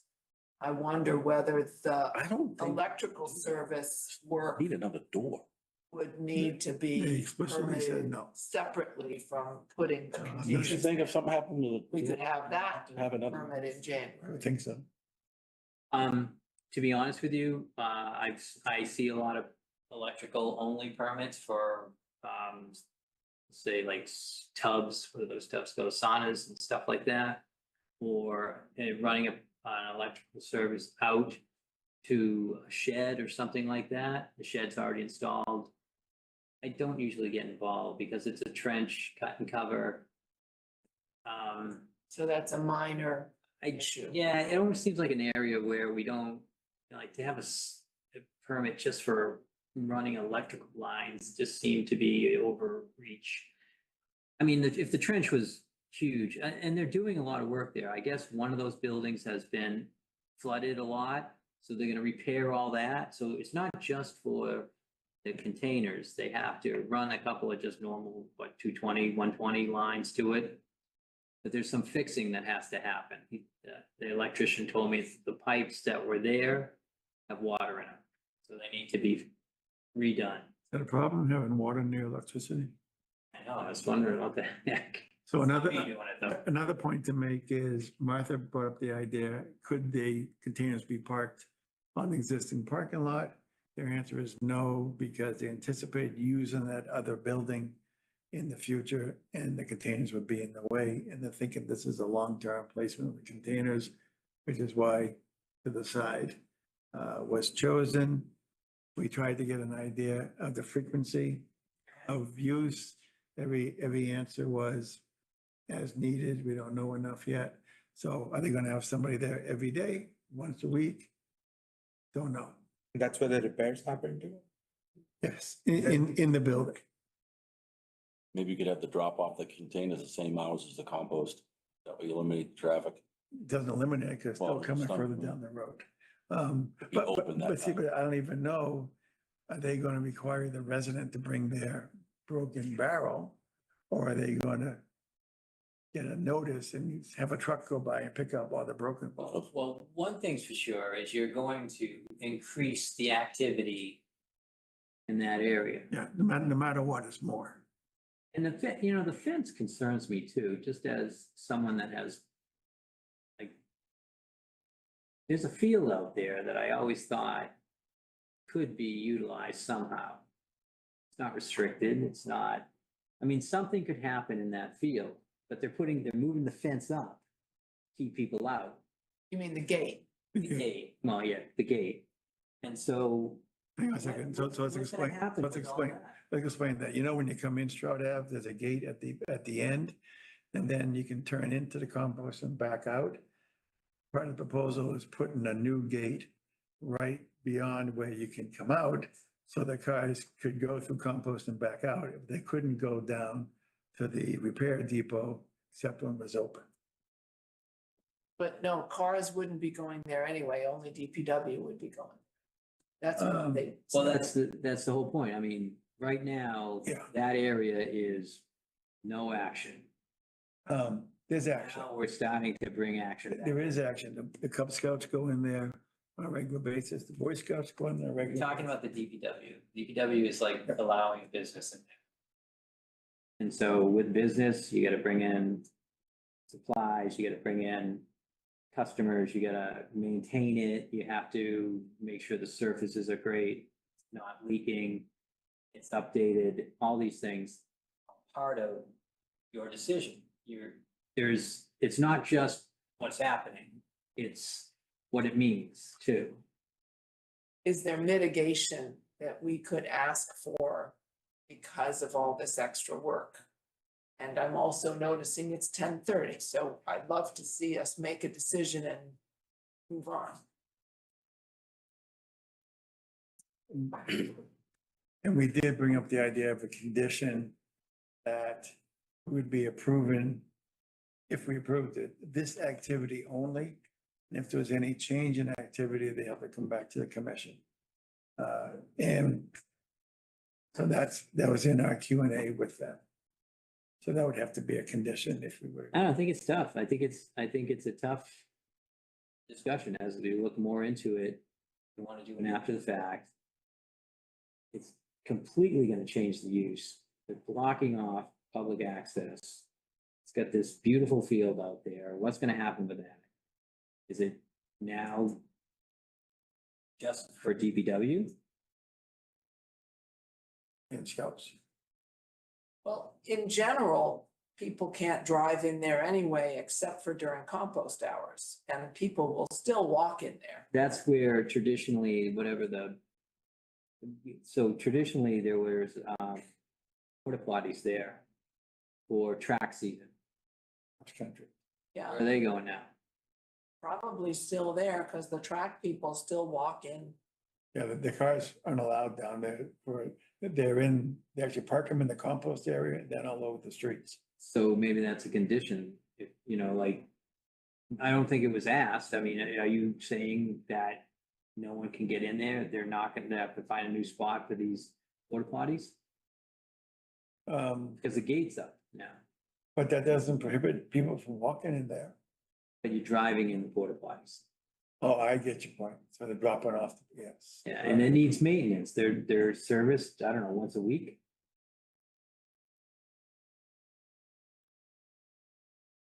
That's a good point.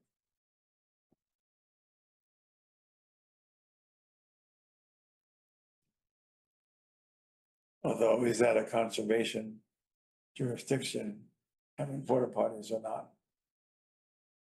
It's to me like the DPW needs to let them in to service the porta potties at the main gate. They just have to open the second gate when they open the first gate to let the porta potty truck in. I don't know. I don't know how it works now, and Well, the gate's locked because it's not compost season anymore. the porta potties aren't there now, so. Yeah, no, maybe it's just a question. They'll say, well, no, it's same as before. We're not, we're not trying to. No one's ever trying to take over until it happens, but, so what's the decision? Are we gonna allow this forward or what? Is this a good spot for these or not? Oh, and that is a hole in our knowledge. We don't know where else they've considered. We know they said, they looked at other places, this is where it needs to be, primarily because of the electricity is already there. So we're kind of taking their word for that. I mean, it could, yeah. And on top, I'm sure if it was no, they would find another spot. Put them at the DPW where they already have all that stuff and put them Yeah. in 40-foot containers. I mean, there's that where we bring the trash. I don't know, if you can't come to a conclusion, let's move on and maybe you can do it on Wednesday next week. yeah, the problem we do have, well, another problem we have is that they do have time constraints.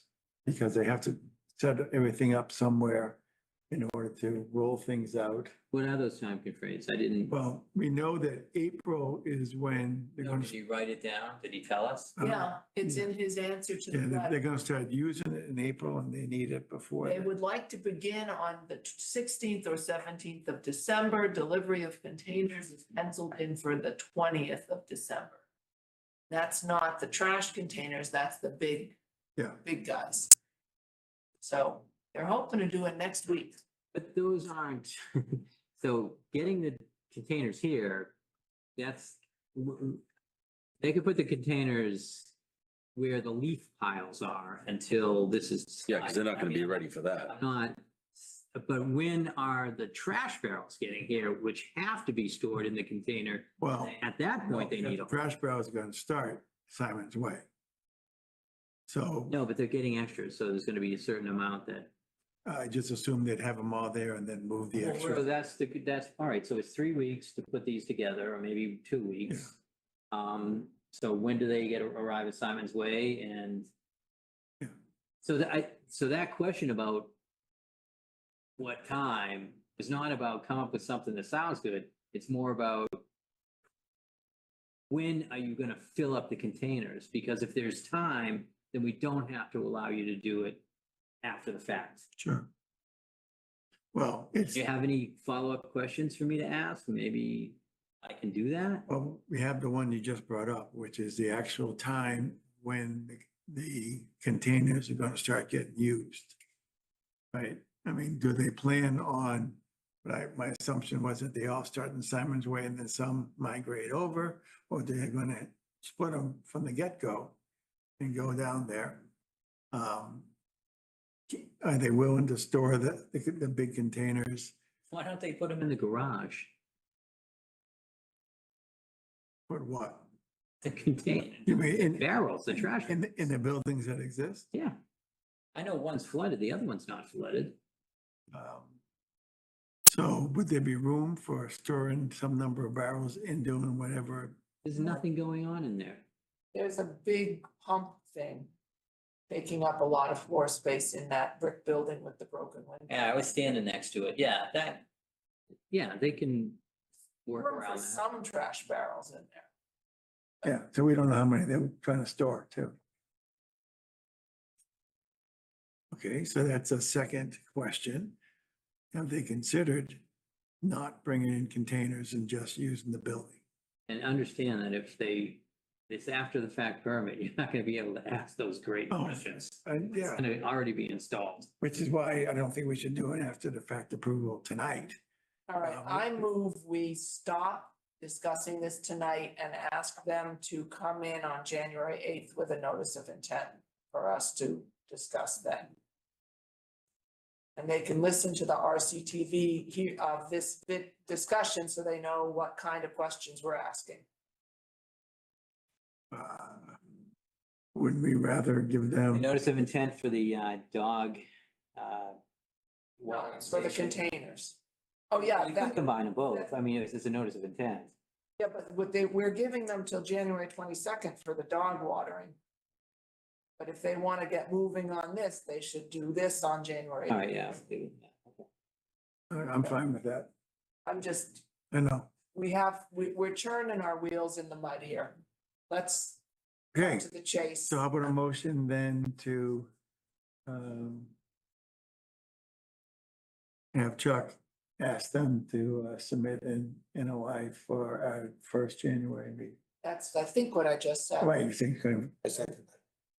I didn't, okay, fine. Oh, sorry. I need the motion first. I need an official motion. I was suggesting what I wanted to say.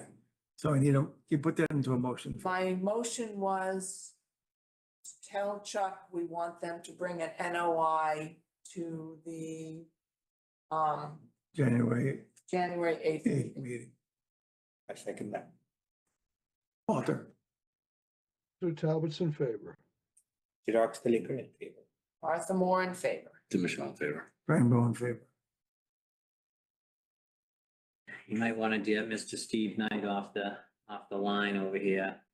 So he wants to talk about Joy Lane. He has a certificate of compliance. The commission looked at it and they decided there was only a few things that needed to be straightened out. And one was erosion control, and the second one was, there was a bare spot in back of lot 4 that needed some attention. Steve has proposed to put jute matting stapled in on the steep slope. And on the bare spot, they're gonna do wood chips or bark mulch and cover up that area. And so his question is that sufficient for the commission to get a sign off? And because you don't have to wait at all for the wood chips or the bark mulch, that can just be installed and we can issue. So Steve, I can ask you a question. This jute mat and everything, you're gonna cover both of the eroding areas on that steeper slope? Yeah, basically, along the front of the house, both where the gutter was kind of overflowing and towards the, away from the house towards the right. Yeah.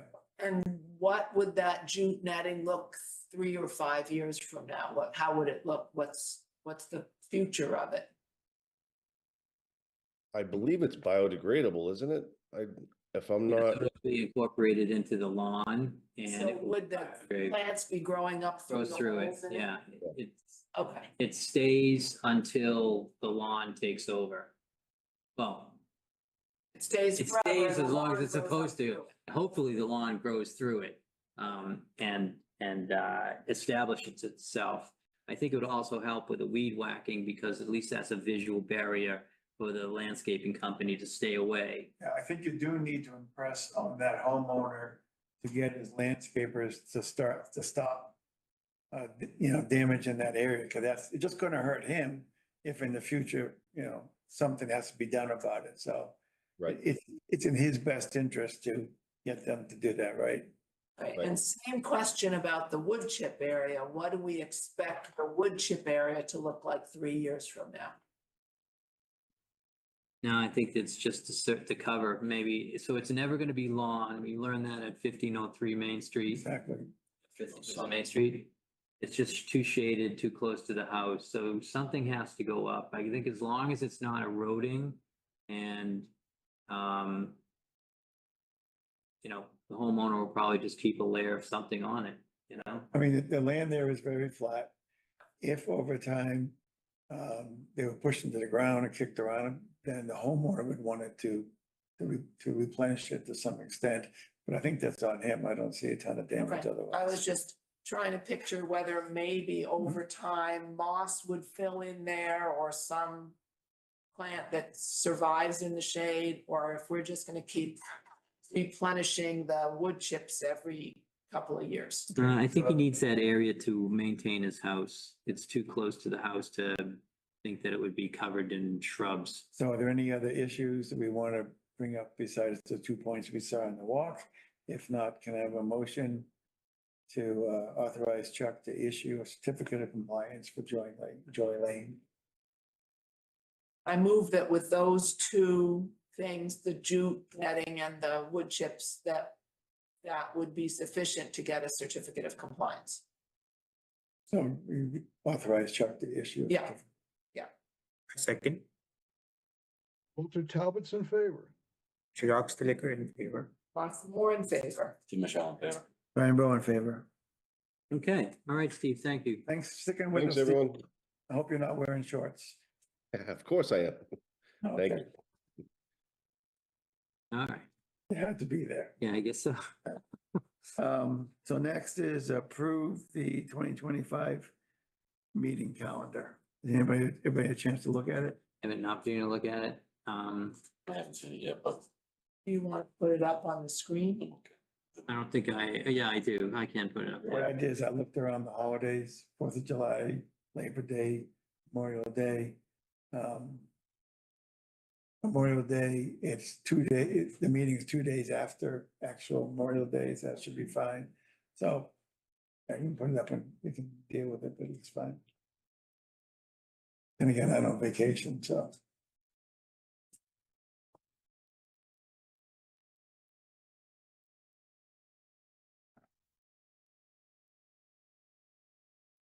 Here it is, right here.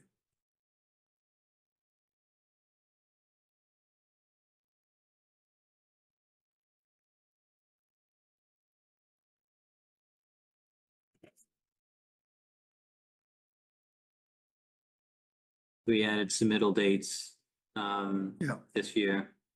Yeah, that's a good idea. Really need to submit by the 8th to get on the 22nd? Is that a 2 week before? Okay, and then, It's all 2 weeks. okay, but then when we ask them to send you changes, that's 1 week before. They asked me to send changes. I need it before distribution day. Which is the Thursday before. Yeah, Thursday before. Okay. So we cross-referenced and checked, but I'm not telling you that, we're perfect because something always comes up. I would like it if the town provided all the holidays in one spot so we could look and verify that we're not taking up some holiday that we missed. But What I'm concerned about is the Jewish holidays in the fall. Rosh Hashanah, Yom Kippur, I don't know when those are. we're pretty lucky being the second and fourth Wednesday, and we've not had a problem with elections or holidays too much. But we can change those coming up. I believe we looked into all the known holidays. Rosh Hashanah is September 22nd. Okay, we're good.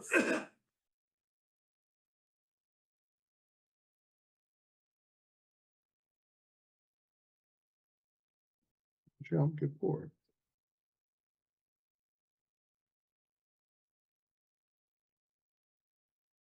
Yom Kippur is October 1st. Okay, so we're good. Have a motion to, I move that we commit to this meeting schedule for next year. I second. Walter Talbot's in favor. Chirag Stedekar in favor. Mark Moore in favor. Tim Michelle in favor. Brian Bowe in favor. Okay, do you have any administrators report? Yeah, I'm just gonna do this quickly.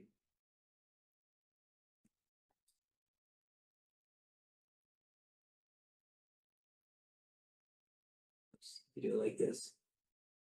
Okay.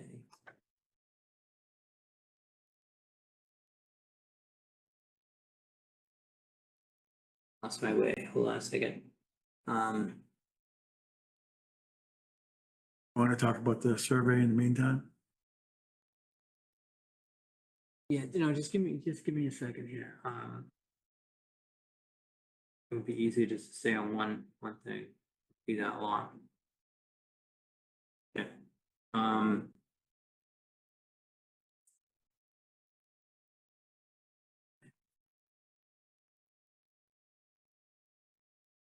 Okay, so this is Bear Meadow right here.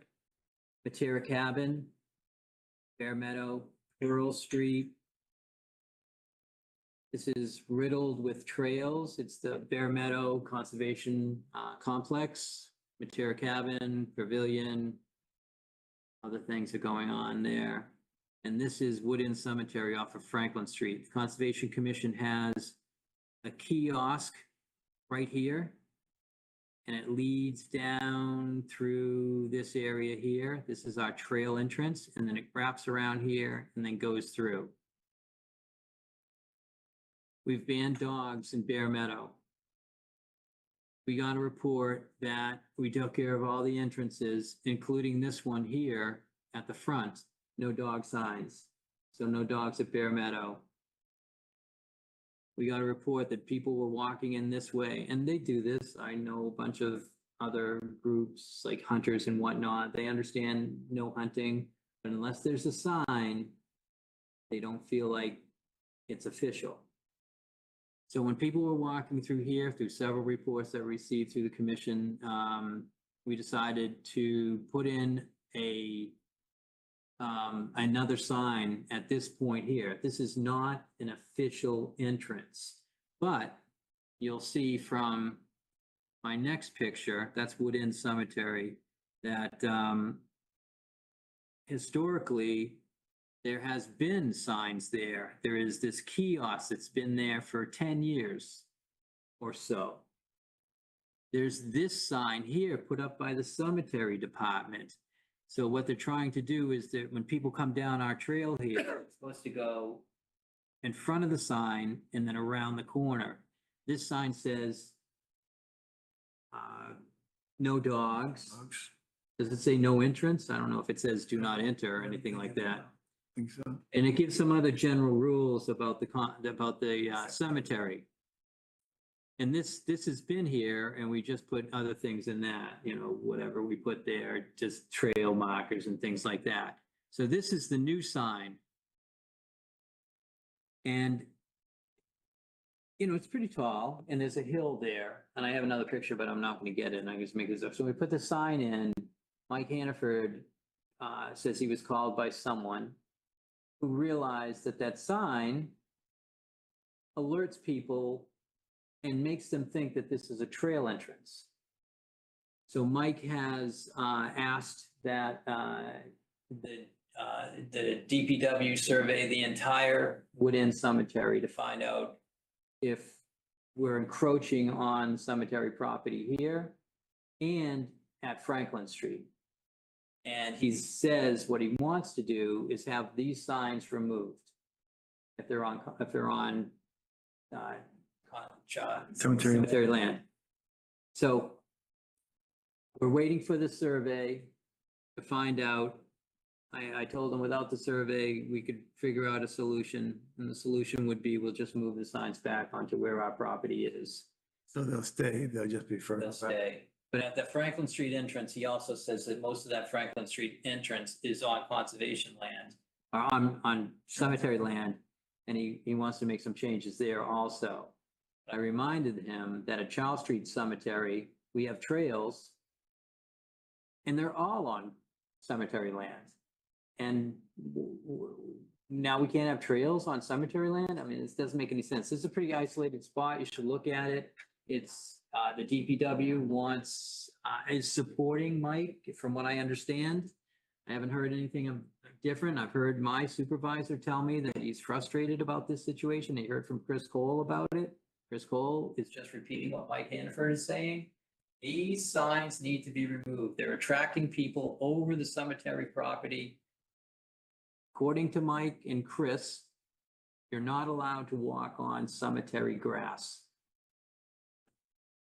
So that's, and he was telling me that hunters are parking there in the morning also. And I said, I have nothing to do with that. I wouldn't want them to park there in the morning and, or anytime. And I'm not sure why they can park before. I mean, it's dawn to dusk, I would assume, or something like that. How do they get there early? Imagine, yeah.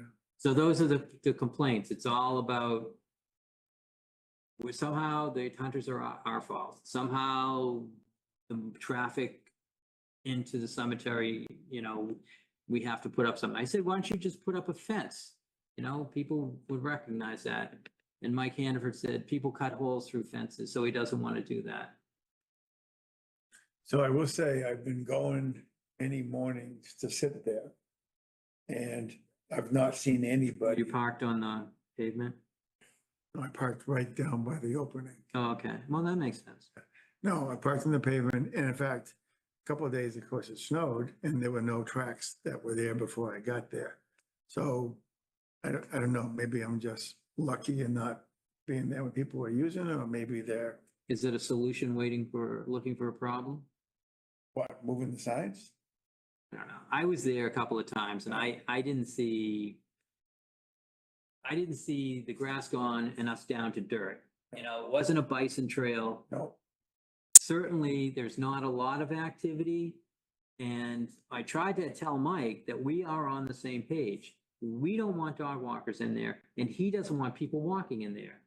Our people, if there are our people, you know, the people that are walking the trails would have no issues coming in all the way on Moore Trail through the forest. Why would they cut through the cemetery? And so I think we're on the same page with this. And I don't think that. So I think we wait for the results of the survey. Yeah. We wait for the official request from DPW, and then we'll make a decision, although I agree, it is likely just move things back. We still want it to be posted that there's no dogs in there. We don't want to get situations where somebody goes in, oh, there's no sign. And we want to be on solid ground, so we need to have a sign. That's what I would think. I think a sign needs to be posted there, even if it's up the trail a little bit, because people really believe that if it's no sign, I didn't see a sign. You know, why, you ever see the signs up in New Hampshire, like when they're saying posted, no hunting? They're like 20 feet apart. So. The cemetery sign should be moved in the middle of that gap. Yeah, I mean, I thought a fence would be a good idea. They're actually thinking about putting rocks down there to, you know, obviously if we're getting into like structures, it's going to be another permit that the Conservation Commission has to approve, even if they are stones. You know, we don't know what this is gonna look like. You can't have activity within the buffer zone without a permit. So this would be just a better thing to work out rather than to. Oh, and besides, you put boulders down there. They did that in the town forest. There's a one road trail, they were kind of cut off, so they put boulders across it. People just walk around it. Now there's two trails around the boulders. So that's not gonna stop the traffic. If somebody wants to go walk in there, they're gonna walk a little bit further around the edge. I mean, it's not like they're putting an electric fence up or something. So anyway, I think that's enough for tonight on that one. I want to bring up something that's not on the agenda. We need to vote to approve to spend some money.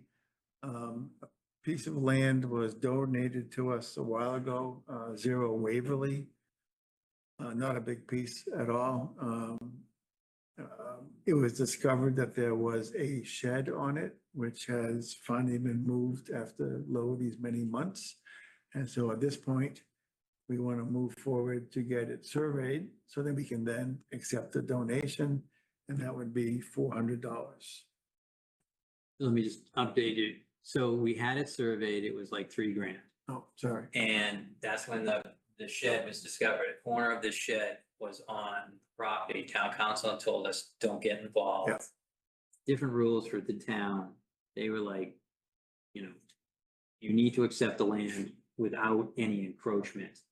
So I told the donor that, and they tried to have a conversation, and finally they said, we'll get back to you when things are happening. So finally, the shed's been moved. They decided to remove the entire shed, not just change its orientation so it's off the land. What we have to do according to town council is just verify it through a survey that the shed is removed and there's no other encroachment.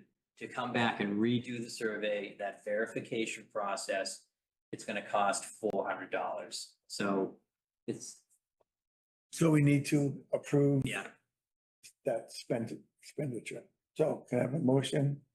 I move to approve the $400 to to redo that piece of the survey. Yeah. A second. Mr. Talbot's in favor. In favor. Arthur Moore in favor. Michelle in favor. Brian Bowe in favor. Okay, one last item.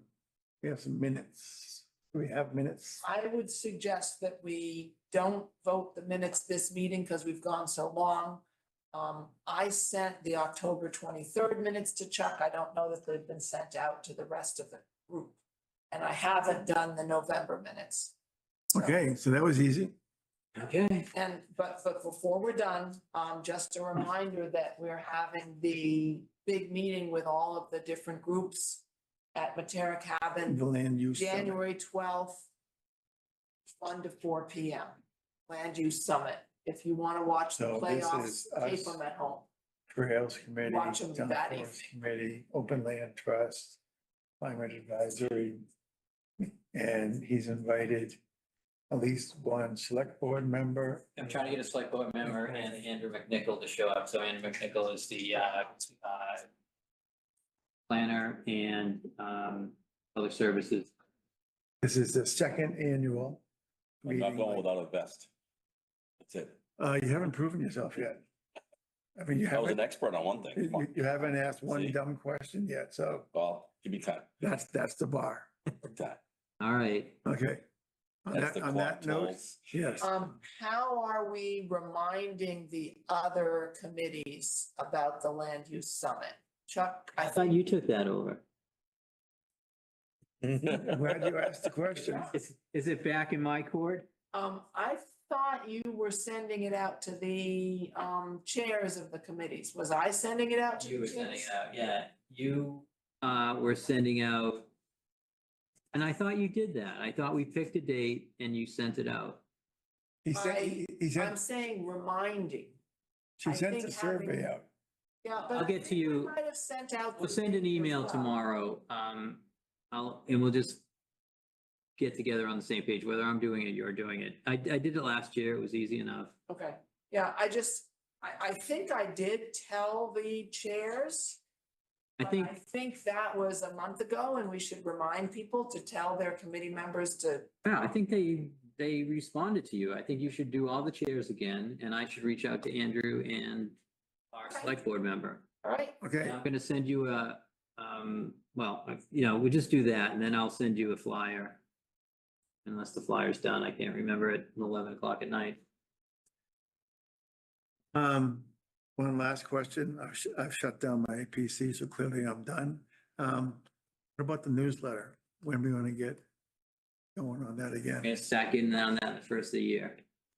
First of the year. Not gonna go. Cause I'm tired of playing with ChatGPT. It's out. I was gonna suggest we might go to the, drought website from the government and get one of their PDFs about drought and water conservation and, put it in our newsletter, but also send it to the town manager minute. Yeah. If you guys think that's a good idea, I will, be glad to take that on. And one quick note from that seminar, I saw you were there. I didn't see you, Chuck. Did you not make it? I went to the first one. Oh, okay. Anyway, one interesting thing that I liked was they said that during a drought, you can't use visual observation as a method of delineating the wetlands. Because apparently some people have been saying, oh, look, it's dry, and sending pictures. And then as the rain changed, they'd move further upstream. So there is a rule in place saying, or a decision in place saying you can't do that.